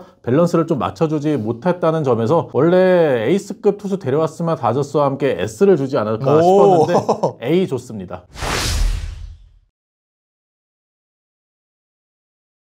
예상 라인업 알아보도록 하겠습니다. 프란시스코 린도어, 후안 소토, 피터 알론소, 브랜든 니모, 마크 비엔토스, 제시 윙커, 호세 시리, 브렛 베이티, 루이스 토렌스로 구성이 되겠습니다. 네, 예상 선발진 말씀드리면 클레이 홈즈와 그리핀 캐닝, 타일러 맥일, 데비 피터슨, 생가 코다이가 5선발을 구축을 하고 있는데 션 머나이가 오른쪽 사근으로 4월 중에서 4월 말에 돌아올 예정이고 몬타스도 강백은 부상으로 빠져있는 선발진입니다. 네, 예상 불펜 알아보면 에드윈 디아스가 마무리를 볼 것으로 보이고요. AJ 민터, 호세부토, 리드 게럿, 라인 스타닉으로 구성이 되겠습니다. 관전 포인트 알아보겠습니다. 제 첫 번째 관전 포인트는 전직 양키스입니다.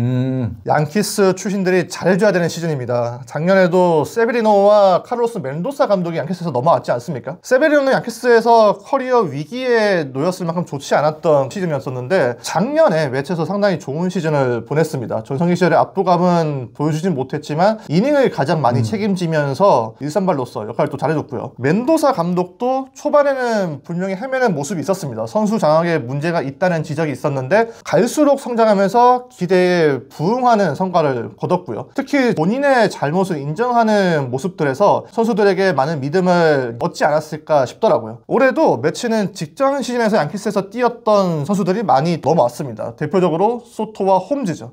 소토는 설명이 필요 없는 리그 최고의 타자입니다. 작년에 홈런에서 커리어 하이를 작성했고 포스트 시즌에서 스타성 과시하면서 코엔 마음을 사로잡았죠. 소토 같은 레벨의 선수가 합류를 하면 가장 기대되는 부분이 소토를 둘러싼 다른 주변 선수들의 성적까지 높일 수 있는 효과잖아요. 그래서 소토도 다른 선수들의 동반 상승까지 이끌어줘야 된다는 임무를 가지고 있다고 보고요. 홈즈는 작년에 양키스에서 마무리를 맡았던 투수였죠. 물론 막판에는 마무리 자리를 잃긴 했지만 지난 3년간 양키스에서 세이브를 가장 많이 거뒀던 투수였습니다. 올해 매치에서 선발 전환에 도전을 하죠. 그런데 팀 사정상 개막전 선발까지 나와야 됩니다. 정말 중책을 맡았죠. 최근에 세스로라든지 조던 닉스, 마이클 킹이 불펜에서 선발로 전환해서 성공한 케이스인데 과연 홈즈가 또 다른 성공 사례를 만들 수 있을지가 주목이 되고요. 그래서 작년에 매치가 양키스 출신들로 인해서 좋은 기억들이 있었는데 올해도 그 기억을 이어가길 바라면서 언급을 해봤습니다. 제 첫 번째 관전 포인트는 지구 우승입니다. 오프 시즌에 지구 경쟁하는 필라델피아, 애틀랜타에 비하면 뉴욕 매츠가 정말 과감한 투자를 통해서 전력 보강을 많이 했어요. 오프 시즌에 FA 계약으로 쓴 금액을 보면은 뉴욕 매츠가 10억 달러를 넘게 썼고요. 애틀랜타는 4,500만 달러, 필라델피아는 2,250만 달러 정도 썼습니다. 정말 압도적으로 뉴욕 매츠가 많이 썼는데 그럼에도 불구하고 주요 매체에서는 예상 순위에서 매츠가 1등이 아닙니다. 그거 얘기하려고 했구만.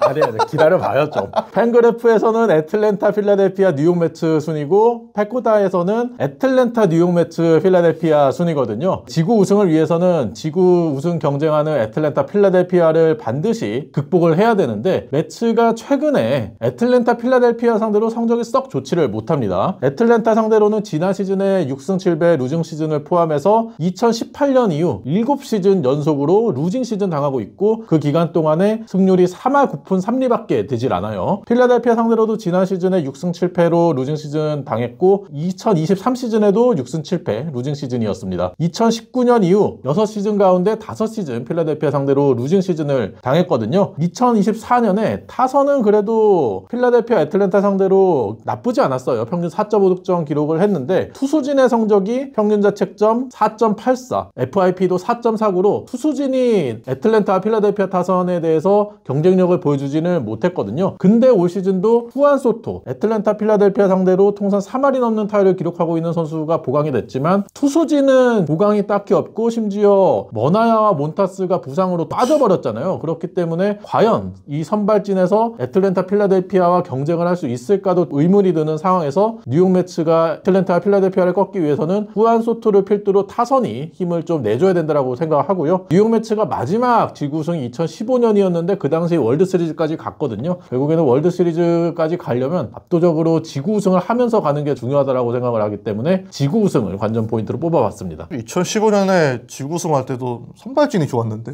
그치. 그때 판타스틱 4가 있었죠. 첫 번째 관전 포인트 지구우승에서 이희영 위원의 목소리가 떨리는 걸 느끼셨다. 그거는 기분 탓이 아닙니다. 네. 하기 싫은 걸 하려니까 하는 거예요. 아니에요. 저 객관적으로 합니다. 네, 두 번째 관전 포인트는 승리 부적입니다.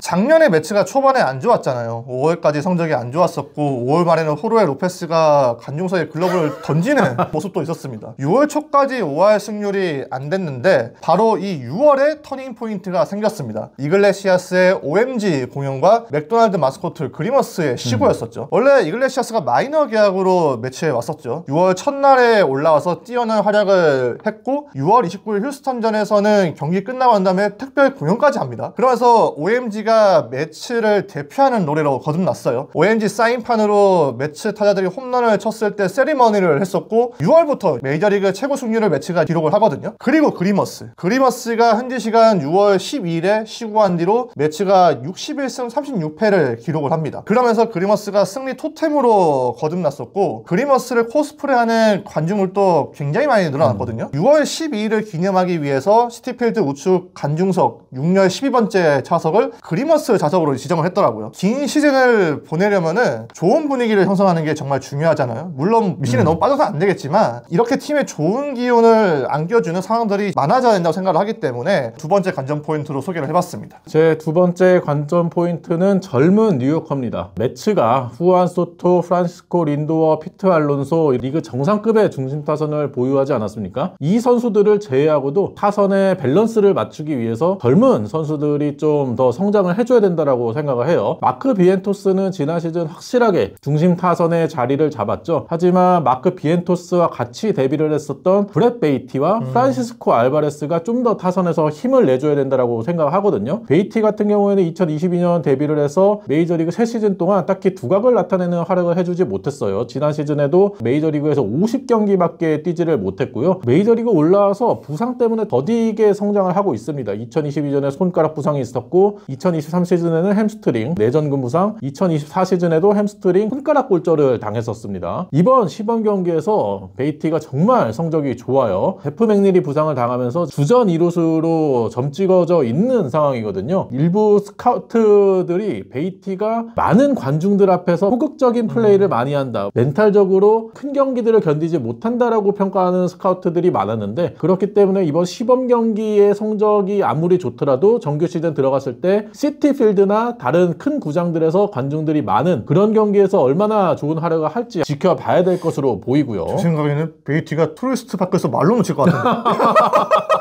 그리고 포수인 프란시스코 알바레스 2022년에 역시 데뷔를 했죠. 상당히 기대를 많이 받았던 젊은 포수였는데 부상으로 인해서 프란시스코 알바레스도 딱히 성적이 두각을 나타내지는 못했습니다. 지난 시즌에도 엄지손가락 인대 손상으로 인해서 강타력이 급감하는 모습을 보였습니다. 많은 경기 출전하지 못하면서 홈런 11개에 그쳤고요. 타율도 2할 3푼 7리에 불과했어요. 올 시즌 반등을 노렸는데 시범 경기 기간에 그렇죠. 왼손 골절로 6주에서 8주 정도 정도 결장이 우려가 되거든요. 빨리 복귀를 해서 안방을 안정시켜줘야 되는 중책을 맡은 알바레스입니다. 이 두 명의 젊은 선수들이 자리를 잡아주면서 타선의 밸런스를 맞춰줘야 된다라고 생각을 하고요. 그 밖에 로날드 아쿠냐의 동생이죠. 루이스 앙헬 아쿠냐도 내야 유틸리티로서 더가웃에서 좋은 활약을 해주기를 기대를 하고 있거든요. 이런 젊은 선수들이 성장을 하는 것도 매치의 올 시즌 관전 포인트가 되지 않을까 싶어서 선정해봤습니다. 업보를 쌓일까봐 말을 굉장히 조심하네요. 아니요. 저는 항상 객관적입니다. 제 세 번째 관전 포인트는 불펜 재고입니다. 작년에 매치 불펜 ERA가 4.03이었습니다. 포스트 시즌에 올라간 내셔널리그 팀들 가운데 가장 나빴었고요. 포스트 시즌에서도 불펜 ERA가 5.56에 불과했습니다. 불펜 성적만 봤을 땐 챔피언십 시리즈까지 올라간 게 기적이었어요. 가장 큰 이유가 에드윈 디아스의 난조였겠죠. 작년에 20개의 세이브를 따냈지만 이전보다 구속이 떨어지면서 불안지수가 높아졌습니다. 그런데 이게 디아스만의 문제는 아니었습니다. 투수들의 제구가 전체적으로 너무 안 좋았어요. 불펜진의 9이닝당 볼넷수가 도합 4.11개였습니다. 리그에서 가장 많았었고 전체로 확대를 해도 세 번째로 많았습니다. 멘도사 감독이 가장 중용했던 투수 중에 한 명인 리드 게럿이었죠. 리드 게럿의 9이닝당 볼넷수가 4.71개, 그리고 디크먼이 6.75개, 데니 형도 4.30개였습니다. 부토도 9이닝당 볼넷수가 4.25개로 많은 축에 속했고요. 주축 불펜들이 볼넷이 이제 너무 남발되다 보니까 스스로 위기를 자초하는 경우가 많았습니다. 올해 새롭게 매치에 합류한 불펜 투수가 사실상 민터밖에 없죠. 스타넥은 원래 있던 투수였었고 드류 스미스도 마찬가지입니다. 스미스는 그리고 올해 심지어 복귀를 할 수 있을지도 장담할 수가 없습니다. 민터가 최근 들어 볼넷이 줄긴 했지만 민터 역시 볼넷이 적은 투수는 아니었죠. 작년에도 피홈런도 늘어나면서 ERA가 2.6이었는데 FIP는 4.45였습니다. 이 문제가 계속 이어지게 되면 경기 후반에 발목을 잡힐 수밖에 없겠죠. 그러면 분위기는 떨어질 수밖에 없는 거고, 그래서 반드시 개선이 돼야 한다는 취지에서 세 번째 관전 포인트로 말씀을 드려봤습니다. 제 마지막 관전 포인트는 원투 펀치를 찾아랍니다. 뉴욕 매츠 선발진에 대한 얘기인데요. 앞서 오프시즌에도 선발진 부강이 좀 아쉬웠다라는 얘기를 계속해서 드렸어요. 션 머나야를 재계약하긴 했지만 션 머나야 또 부상으로 인해서 언제 복귀할지 모르는 상황입니다. 그리고 프랭크 몬타스도 광배근 부상 때문에 6주에서 8주 동안 결장이 예상이 그렇죠. 되고요. 그렇기 때문에 시범 경기에서 뛰어난 투구를 펼친 클레이 홈즈와 그리핀 캐닝이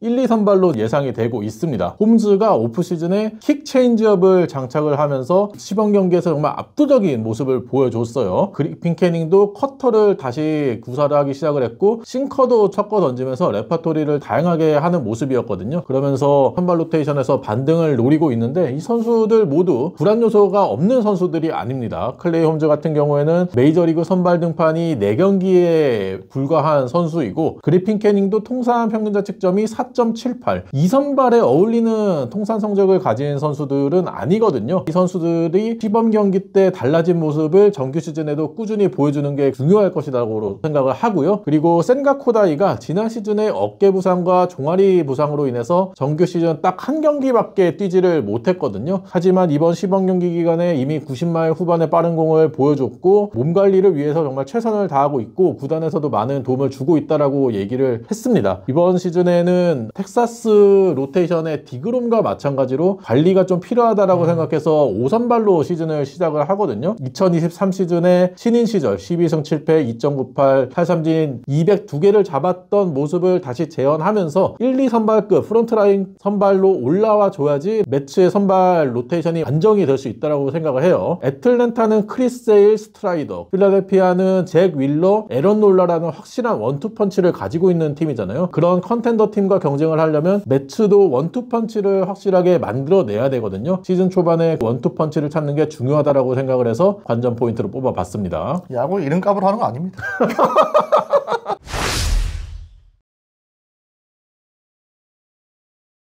키플레이어 알아보겠습니다. 제 키플레이어는 마크 비엔토스입니다. 작년에 매치에서 가장 발전한 선수예요. 개막전 로스터에 들지 못했는데 5월 중순부터 꾸준하게 활약을 해주면서 포스트 시즌에서도 13게임 나와서 타율이 3할 2푼 7리, 홈런 5개, OPS가 0.998을 기록을 했습니다. 완전히 한 단계 도약을 한 것으로 보였거든요. 소토나 린도도 당연히 중요하지만 그 두 선수 못지않게 스타성을 갖춘 선수가 비엔토스라고 생각을 합니다. 작년에는 로스터를 한 자리 경쟁을 해야 되는 위치였거든요. 굉장히 불안정했기 때문에 야구에만 온전히 집중할 수가 없었는데 올해 같은 경우는 시즌 준비만 집중하면 되는 상황이 됐습니다. 비엔토스도 급할 거 없이 자기 할 일을 하고 있다고 말을 했더라고요. 비엔토스가 자신감이 엄청난 스타일이에요. 어렸을 때부터 부모님 영향을 받아서 항상 매사에 자신감을 가지고 행동을 하는데 그게 야구 플레이에서도 많이 묻어나잖아요. 그 자신감이 더 어렸을 때는 더 조돌적인 성향으로 나타났지만 지금은 성숙함이 더해지면서 발전의 원천이 됐다고 말한 바 있습니다. 일례로 예전에는 더 많은 스윙을 하고 싶어 했는데 이제는 디테일에 주력하면서 스윙 교정에 집중하고 있다고 이런 얘기를 하더라고요.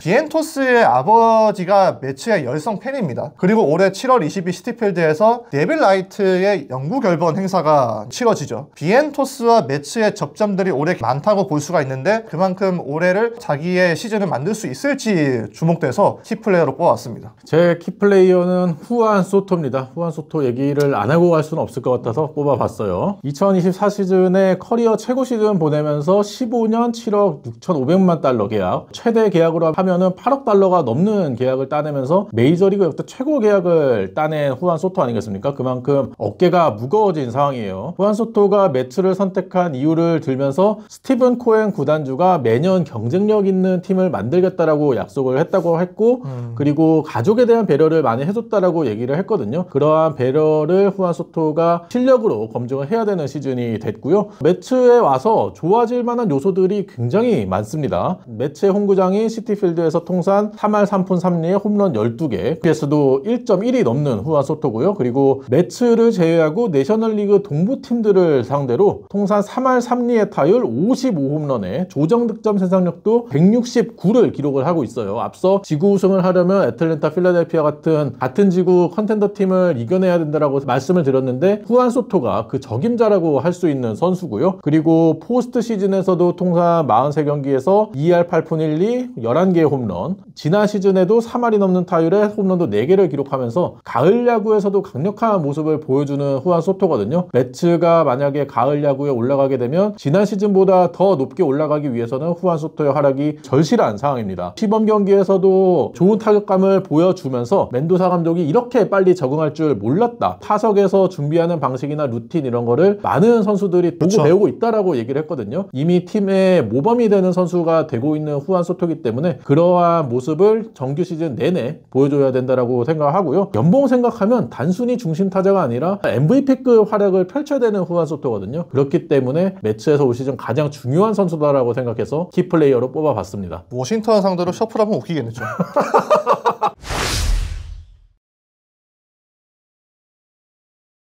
최고 최악 시나리오 말해보겠습니다. 제 최고의 시나리오는 애틀랜타전 13승 5패입니다. 아, 이거 너무 안 돼. 왜? 너무 매기는 거 아니에요? 아니야, 왜 매겨요? 그러니까 린도, 소토, 알론소가 조합 30개 홈런만 쳐주면 애틀랜타 상대로만요?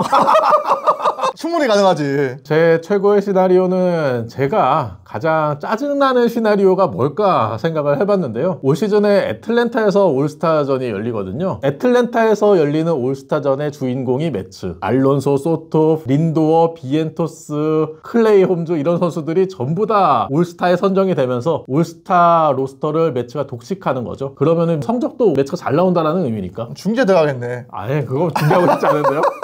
홈런 더비 우승 알론소. 제 최악의 시나리오는 시즌 운명을 결정짓는 경기에서 그리핀 캐닝이 나온답니다. 그래서 이영규는 소개를 했지만 1, 2선발은 빨리 바뀌어야 된다고 생각을 해요. 제 최악의 시나리오는 스티븐 코엔 구단주가 시즌 후 지갑을 닫는답니다. 후안 소토에게 큰 투자를 했지만 올 시즌에 성적이 안 나오면 코엔 구단주도 돈을 더 이상 쓰지 않을 수도 있거든요. 그런 상황이 펼쳐져서는 안 되겠죠.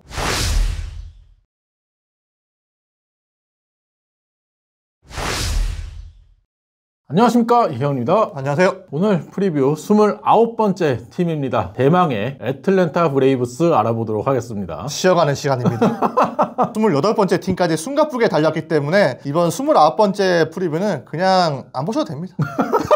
제일 많이 봐주셔야 됩니다. 애틀랜타의 지난 시즌 성적부터 알아보도록 하겠습니다. 2023 시즌에 104승을 거뒀던 애틀랜타였는데 2024 시즌에 89승, 마이너스 15승 당하면서 다소 좋지 않았지만 포스트 시즌까지는 겨우겨우 진출을 했어요. 하지만 샌디에이고에게 무력하게 와일드카드 시리즈에서 패하면서 짧게 가을 야구를 끝내고 말았고요. 역시나 부상 선수들이 많았던 게 애틀랜타의 지난 시즌 가장 큰 부진 요소였습니다. 그렇죠. 뭐 부상 때문에 힘든 시즌을 보냈습니다. 아쿠냐와 스트라이더가 부상으로 이탈이 됐고 알비스와 라일리, 마이클 해리스 2세도 부상으로 많은 경기를 놓쳤죠. 전력 유지가 매우 힘들었는데 그럼에도 불구하고 마운드의 힘을 바탕으로 해서 7년 연속 포스트 시즌 진출을 만들어냈고요. 포스트 시즌에서는 한 번도 이기지 못하면서 그대로 탈락을 했습니다. 1차전에 과감하게 선발로 쇼버를 내보냈지만 그 수가 통하지 않으면서 분위기를 빼앗겼죠. 오프 시즌 주요 행보 알아보도록 하겠습니다. 사실 애틀랜타 별로 한 게 없습니다. 그럼 넘어가자. 네, 그래도 말씀드리면 메이저리그 주요 계약으로는 주릭슨 프로파와 3년에 4,200만 달러 계약한 게 가장 큰 계약이었고요. 시범 경기 막판에 알렉스 버드고를 잡았어요. 엄청난 대화였죠. 네. 남아있는 체력이었어요. 네. 코너 길라스피, 칼로스 로드리게스, 그리고 브라이언 델라크루즈와 스플릿 계약을 맺었습니다. 트레이드를 통해서 애슬레틱스로부터 닉 앨런을 데리고 왔고요. 에인절스에서 데이비스 다니엘을 영입을 했습니다. 마이너 계약을 보시면 눈길이 가는 선수들이 몇 명 있더라고요. 게럿 쿠퍼, 완더 스웨로, 체드 쿨, 딜런 코비, 디크먼, 메리스닉, 버 파머, 헥터 네리스, 그리고 크랙 킴브럴이 있었습니다. 다시 복귀했습니다.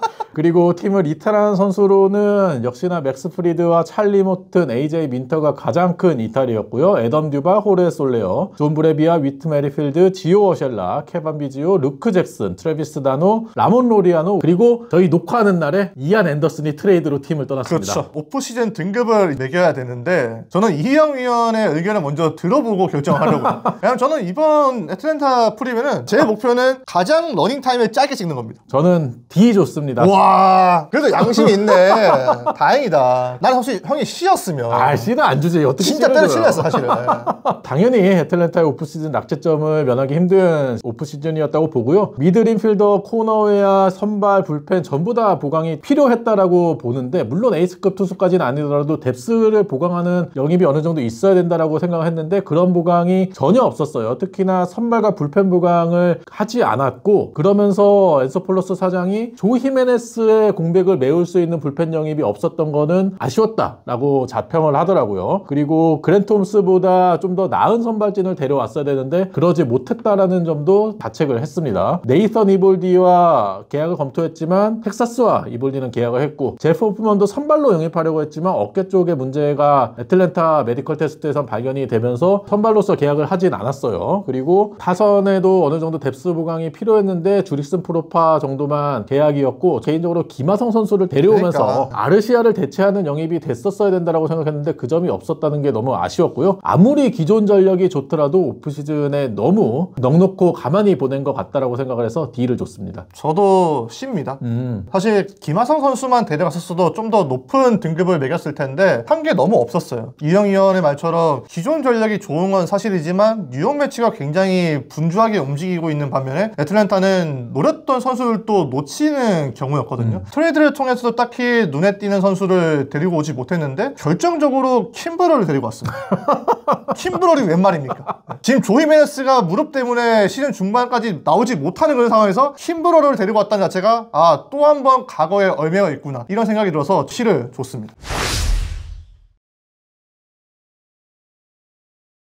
예상 라인업 알아보도록 하겠습니다. 1번에 주릭슨 프로파, 2번에 오스틴 라일리, 매드 올슨, 마르셀 오스나, 마이클 해리스 2세, 아지 알비스, 드레이크 발드윈, 올랜도 아르시아, 제러드 켈릭으로 구성이 되겠습니다. 네, 예상 선발진 굉장히 화려합니다. 프리드가 빠져나갔던 모튼도 없습니다. 크리스 세일이 1선발이고 레이날도 로페스가 2선발입니다. 슈알렌바흐, 그랜트 홈스, AJ 스미스 쇼버가 5선발을 채우고 있습니다. 예상 불펜은 라이셀 이글레시아스가 마무리를 볼 것이고요. 피어스 존슨, 에런 버머, 딜런 리, 헥터 네리스로 구성이 되겠습니다. 이형 위원의 관전 포인트 3가지 알아보겠습니다. 안 할 거예요? 안 할 건데요. 제 첫 번째 관전 포인트는 마운드 괜찮을까입니다. 마운드가 작년에 애틀랜타를 지탱해준 가장 큰 부분이었죠. 선발 ERA가 3.58로 리그 1위, 불펜 ERA도 3.32로 리그 2위였습니다. 스트라이더가 부상으로 이탈했지만 크리스 세일과 프리드가 든든하게 선발진을 이끌어줬고, 레이날드 로페스의 놀라운 활약, 여기에 슈알렌바흐의 성장이 더해지면서 선발진은 전혀 문제가 없었습니다. 불펜진도 이글레시아스가 건재했고, 조 히메네스와 피어스 존슨, 딜런 리, 민터 등 중간 자원들도 충분했어요. 지난해 애틀랜타가 분명히 마운드에서는 리그 최정상급에 있었던 팀이었습니다. 그럼 이걸 뭘 의미하냐? 더 좋아질 수가 없다는 걸 의미하는 거예요.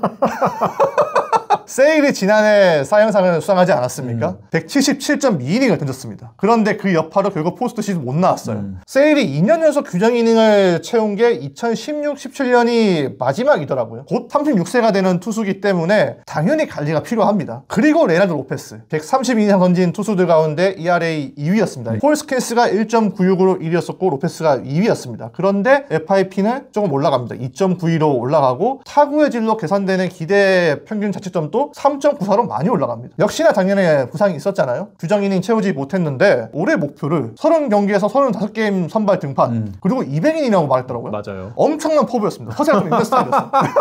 애틀랜타의 마지막 200이닝 투수가 2015년 셸비 밀러하고 훌리오 테헤란이에요. 절대 로페스가 할 수 있다고 생각하지 않고요.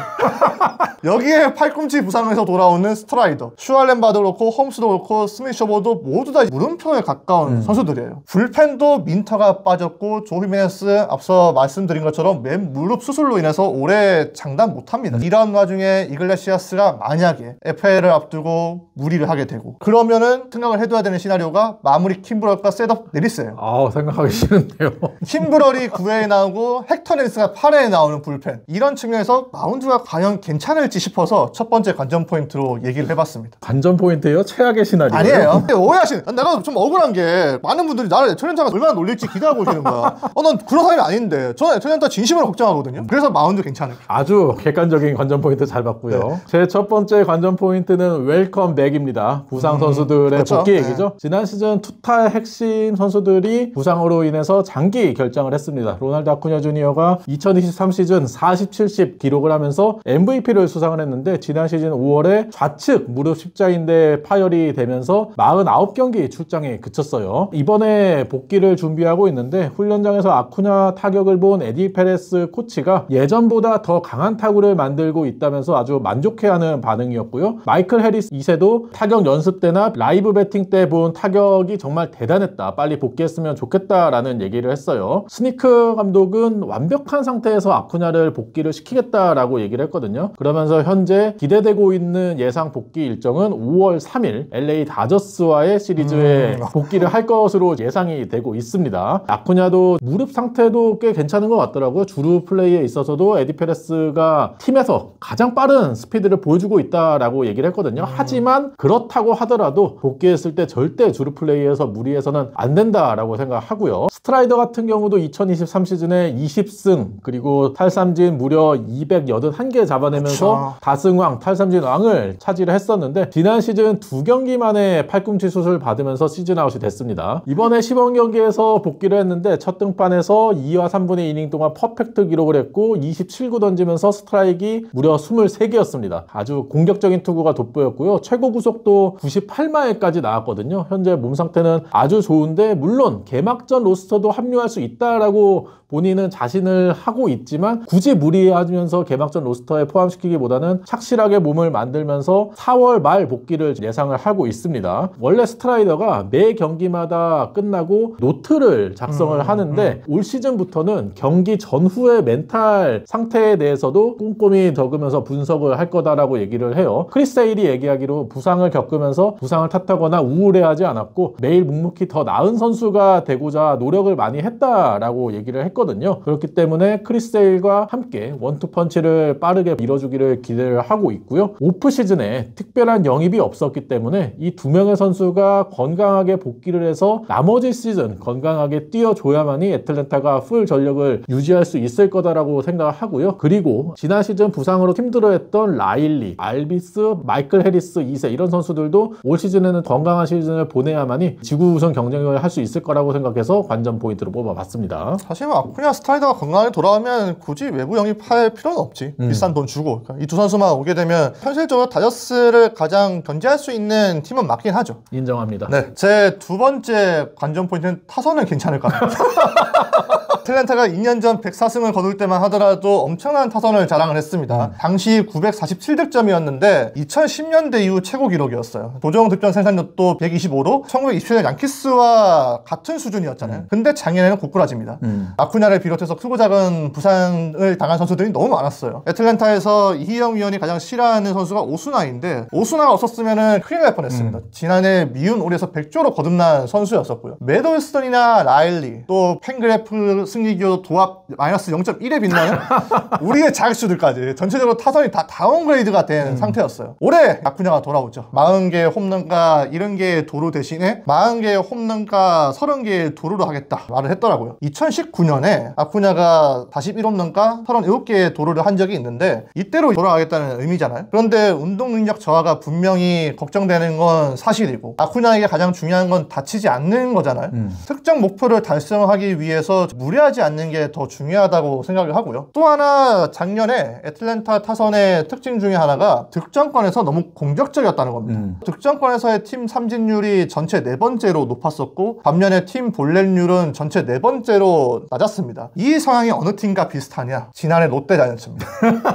아무래도 득점권에서는 투수들이 전력 피칭을 하고 아웃존을 더 활용할 수가 있는데 애틀랜타가 여기서의 조정이 잘 이루어지지 않았거든요. 이렇게 도 아니면 도식으로 바뀐 타선이 올해 과연 나아질 수 있을지 궁금해서 두 번째 관전 포인트로 선정해봤습니다. 제 두 번째 관전 포인트도 타선에 대한 얘기인데요. 새로운 접근법이라는 제목을 지어봤어요. 2015년부터 지난 시즌까지 타격 코치로 임했던 케빈 사이처가 해임이 됐습니다. 케빈 사이처가 재임하고 있던 기간 동안에 애틀랜타의 타선 성적을 보면 타율이 메이저리그 4위, 출루율 7위, 장타율 6위, 홈런 7위, 득점 5위였어요. 2023 시즌이 특히 절정이었죠. 그렇죠. 타율, 출루율, 장타율, 홈런, 득점, 도정 득점 생산력 전부 다 메이저리그 1위를 기록을 했고 메이저리그 역대 최초로 장타율 5할 시즌을 만들어낸 팀이었습니다. 하지만 지난 시즌 물론 주축 선수들의 부상이 있었지만 그것을 차치하고 나도 너무 타격 성적이 많이 떨어졌어요. 지난 시즌 타율이 메이저리그 15위, 장타율도 9위, 홈런은 메이저리그 4위를 기록했지만 삼진을 많이 당하면서 그렇죠. 득점력도 15위까지 떨어지는 모습이었거든요. 그러면서 사이처 타격 코치가 결국에는 해임이 됐습니다. 새로운 타격 코치인 팀 하이어스 타격 코치가 선임이 됐어요. 하이어스 타격 코치가 애틀랜타 출신입니다. 애틀랜타 팬으로 자랐고 데일 머피 팬이었다라고 하더라고요. 원래 텍사스에 지난 시즌까지 타격 코치를 했었는데 고향에서 가족들과 함께 시간을 지내고 싶어서 애틀랜타로 팀을 옮겼습니다. 하이어스 타격 코치의 경력이 아주 화려합니다. 2018년부터 2021년까지 보스턴 그쵸. 타격 코치를 했고 그 기간 동안에 보스턴이 메이저리그 득점 1위였고 2018년 보스턴이 월드시리즈 우승했는데 그 당시에 메이저리그에서 득점, 타율, 출루율, 장타율 전부 다 보스턴이 1위였어요. 그리고 2022년부터 2024년까지 텍사스 타격 코치했는데 2023 시즌 텍사스가 아메리칸 리그에서 가장 강력한 타격을 보여줬던 팀이지 않습니까? 그러한 팀들을 계속해서 지휘를 하면서 타격 코치로서 상당히 명성이 높았던 코치거든요. 앤소폴로스 사장도 주변 평가를 들었을 때 굳이 인터뷰 많이 할 필요 없이 이 사람이 적임자라고 생각해서 선임을 했다라고 얘기를 했습니다. 하이어스 타격 코치가 강조하는 세 가지 핵심 플랜이 있거든요. 첫 번째가 게임 플래닝이고 두 번째가 스윙 디시전, 세 번째가 타석에서의 움직임인데 게임 플래닝 같은 경우에는 최근에 세이버 매트릭스나 타구속, 타구각도 이런 게 워낙 정보가 많다 보니까 정보 과잉 시대거든요. 그러한 거를 좀 단순화시켜서 선수들에게 심플하게 전달을 하는 게 본인의 목적이다라는 얘기를 했고요. 스윙 디시전은 앞서 이창석 기자가 지난 시즌 득점권에서 삼진이 너무 많았다라는 얘기를 했는데 체이스 확률을 줄이면서 좋은 공에만 배트를 내게 하는 게 두 번째 목표다라는 얘기를 했고요. 그리고 타석에서의 움직임은 지난 시즌 애틀랜타가 부상으로 스윙이 무너진 타자들이 많았다라고 해요. 부상을 안 당하더라도 주전 선수들이 워낙 부상으로 많이 빠졌기 때문에 다른 선수들이 그 선수들의 공백을 메우기 위해서 부담감을 느끼면서 스윙이 많이 깨졌다라는 얘기를 했거든요. 깨져버린 스윙을 빠르게 본 궤도로 올려놓는 게 또 하나의 목표다라는 얘기를 했습니다. 지난 시즌에 애틀랜타가 부상 선수들이 많다 보니까 타순 조정이 굉장히 많았거든요. 올 시즌에는 타순을 고정시키면서 본인들의 역할을 확실하게 주지시키는 데 중점을 두겠다라는 얘기를 했습니다. 이렇게 하이어스 타격 코치가 새로 와가지고 어떠한 타격 이론으로 애틀랜타 타선을 반등을 시킬지 궁금해서 관전 포인트로 뽑아봤습니다. 제 세 번째 관전 포인트는 수비는 괜찮을까 합니다.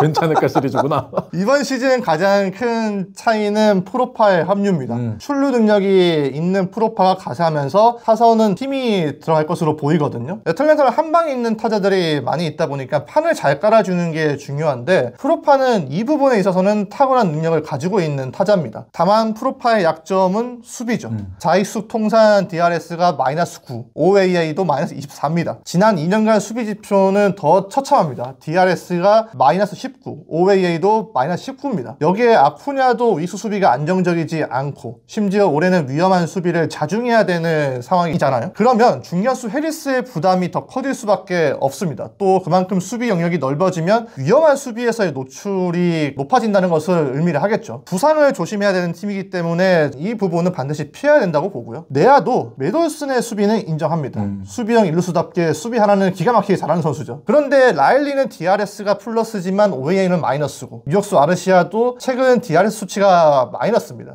알비스도 OAA 봤을 때 2023년이 -10, 작년에도 -1이었어요. 수비의 견고함이 이전보다 더 떨어졌다고 생각을 하기 때문에 이 변화에 대한 방어를 어떻게 해야 되는지가 중요해서 지키는 야구 한번 언급을 해보고 싶었습니다. 제 마지막 관전 포인트는 안방 경쟁력입니다. 2023-2024 시즌 션 머피, 트래비스 다노 체제가 상당히 견고했던 애틀랜타였어요. 2023년부터 지난 시즌까지 타격에서 포수가 57개 홈런 치면서 메이저리그 6위였고요. 타점도 메이저리그 9위, 조정 득점 생산력도 딱 100으로 메이저리그 7위를 기록을 했습니다. 팬그래프 기준 승리 기여도도 메이저리그 4위를 기록을 했고요. 지난 시즌에 션 머피가 부상으로 빠졌고 부진했지만 트래비스 다노라는 사치급 백업 포수가 있었기 때문에 전혀 공백이 느껴지지 않았고 다노는 또 베테랑으로서 클럽하우스 리더 역할을 했던 선수거든요. 근데 트래비스 다노가 FA로 풀리면서 에인절스와 계약을 했습니다. 션 머피의 반등을 올 시즌 기대를 했는데 머피가 스프링 트레이닝 기간 때 갈비뼈에 사구를 맞으면서 결장을 하게 됐어요. 그러면서 등장한 게 팀 내 넘버원 유망주 드레이크 말도윈입니다. 말도윈 같은 경우에는 지난 시즌에 더블A와 트리플A에서 뛰면서 2할 7푼 6리, 홈런 16개, 타격 쪽에서 많이 발전을 하는 모습이었거든요. 선구안도 상당히 좋은 선수고요. 그리고 고등학교 시절까지는 아이스하키를 병행할 정도로 운동신경이 좋은 포수입니다. 프로 입단해서 점점 수비도 좋아지고 있다는 평가를 받고 있거든요. 스프링 트레이닝 기간 동안에 머피가 빠지면서 발드윈이 거의 개막전 주전 포수로 확정이 되어가고 있는 상황이었기 때문에 스프링 트레이닝 기간 동안에 많은 메이저리그 투수들과 호흡을 맞추기 위해서 출장 경기 수를 많이 가져가는 모습이었고요. 크리스 세일도 발드윈이 잘 성장을 하고 있다라는 얘기를 하면서 신인 선수를 북돋아주는 모습이었습니다. 션 머피가 복귀하기 전까지는 발드윈이 안방을 잘 지켜줘야 되고요. 트래비스 다노가 떠나갔기 때문에 체드윅 트럼프 그리고 샌디 레온 이런 선수들이 백업 포수를 볼 것으로 보이는데 확실히 백업 자원이 좀 약해진 모습이거든요. 션 머피가 부상에서 복귀를 해서 2023 시즌에 생산력을 보여주지 못한다면은 애틀랜타의 안방 경쟁력은 뉴욕 매츠나 필라델피아보다 좀 떨어질 수 있기 때문에 발드윈의 성장과 션 머피의 반등이 중요하다고 생각을 해서 관전 포인트로 뽑아봤습니다. 발드윈은 프리미어 12 준비할 때 봤었거든요. 괜찮은 선수입니다. 제가 봤을 때는 잘 성장을 할 수 있을 것 같고 똑똑한 선수이기 때문에 기대가 되는 건 사실입니다. 키플레이어 알아보겠습니다. 저는 없습니다. 아, 진짜요? 먼저 하세요. 제 키플레이어는 맷 올슨입니다. 스트라이더나 워쿠냐는 개막전에서 빠지기 때문에 개막전부터 뛸 수 있는 선수를 선정을 해봤어요. 수비형 일루수잖아요. 아까 그걸 굉장히 강조하더라고요.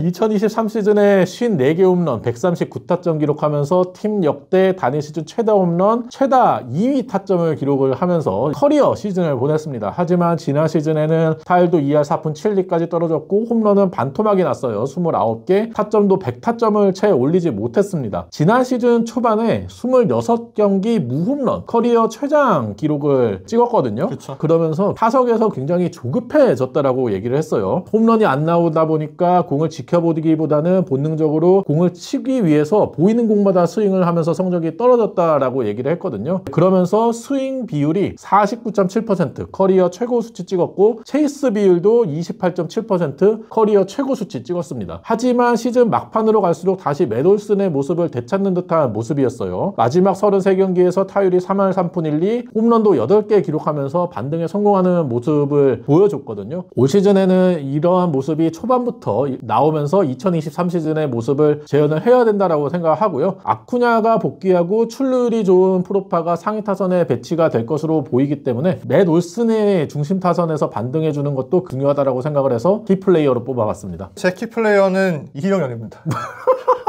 저는 애틀랜타의 다른 얘기를 해보려고 써봤는데 그동안 기념비적인 중계를 진짜 많이 했잖아요. 샌디에고 첫 노히터 했고 푸올스의 통산 700홈런, 오타니의 50-50, 그리고 올해 지상파 KBS 중계까지 하지 않았습니까? 시범 경기 때 이희영 의원이 벌써부터 명성을 떨치고 있습니다. 첫 경기부터 3시간 20분짜리를 했었고 16볼넷 경기, 16대 9 경기, 그리고 3시간 20분 경기를 유일하게 2번 했고 시범 경기 첫 번째 레인 딜레이까지 했어요. 올해 정규 시즌에서 굉장히 바쁠 것으로 보이거든요. 이희영 의원이 애틀랜타 경기를 바로 들어갈 겁니다. 3월 31일 월요일 애틀랜타와 샌디에고 전으로 알고 있는데 또 샌디에고 첫 번째 노히터 중계자 아니겠습니까? 아마 그때도 샌디에고의 또 다른 노히터 중계를 한번 기대를 해보고요. 네. 애틀랜타가 올해 이벤트 경기들이 많습니다. 올스타전이 계획이 되어 있죠. 이희영 의원이 현지 중계를 가지 않을까. 이거는 스포티비에서 보내주지 않더라도 자비를 들여서라도 가야 된다 이렇게 생각을 하고요. 8월에 스피드웨이 클래식 매치업이 있습니다. 이것도 애틀랜타와 신시내티가 맞대결을 가지죠. 자동차를 경주하는 경기장을 개조한 만큼 특수 제작된 구장입니다. 근데 특수 제작된 구장들 보시면 난타전 굉장히 많이 나옵니다. 홈런들이 많이 나오면서 경기가 길어지죠. 이것도 이희영 의원이 맡아야 된다고 보고 여러모로 애틀랜타가 바쁜 만큼 이희영 의원도 바쁜 한 해를 보낼 것 같아서 키 플레이어로 뽑아왔습니다. 정말 감사합니다. 뜻밖이네요. 네. 전혀 예상을 못했네. 전혀 예상 못했어요.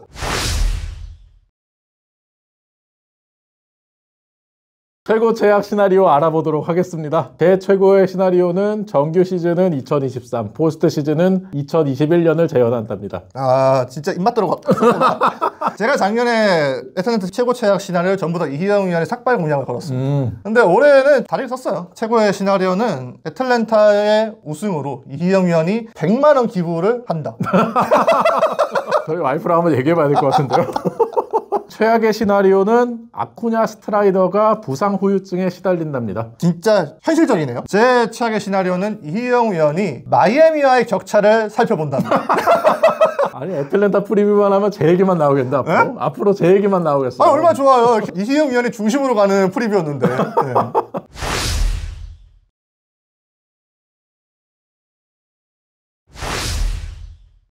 제가 중심이 되는 애틀랜타 프리뷰 알아봤는데요. 여러분이 생각하시는 올 시즌 애틀랜타에 대해서도 댓글로 많이 달아주시기 바랍니다. 그러면 구독과 좋아요 부탁드리고요. 다음 영상으로 찾아뵐게요. 안녕.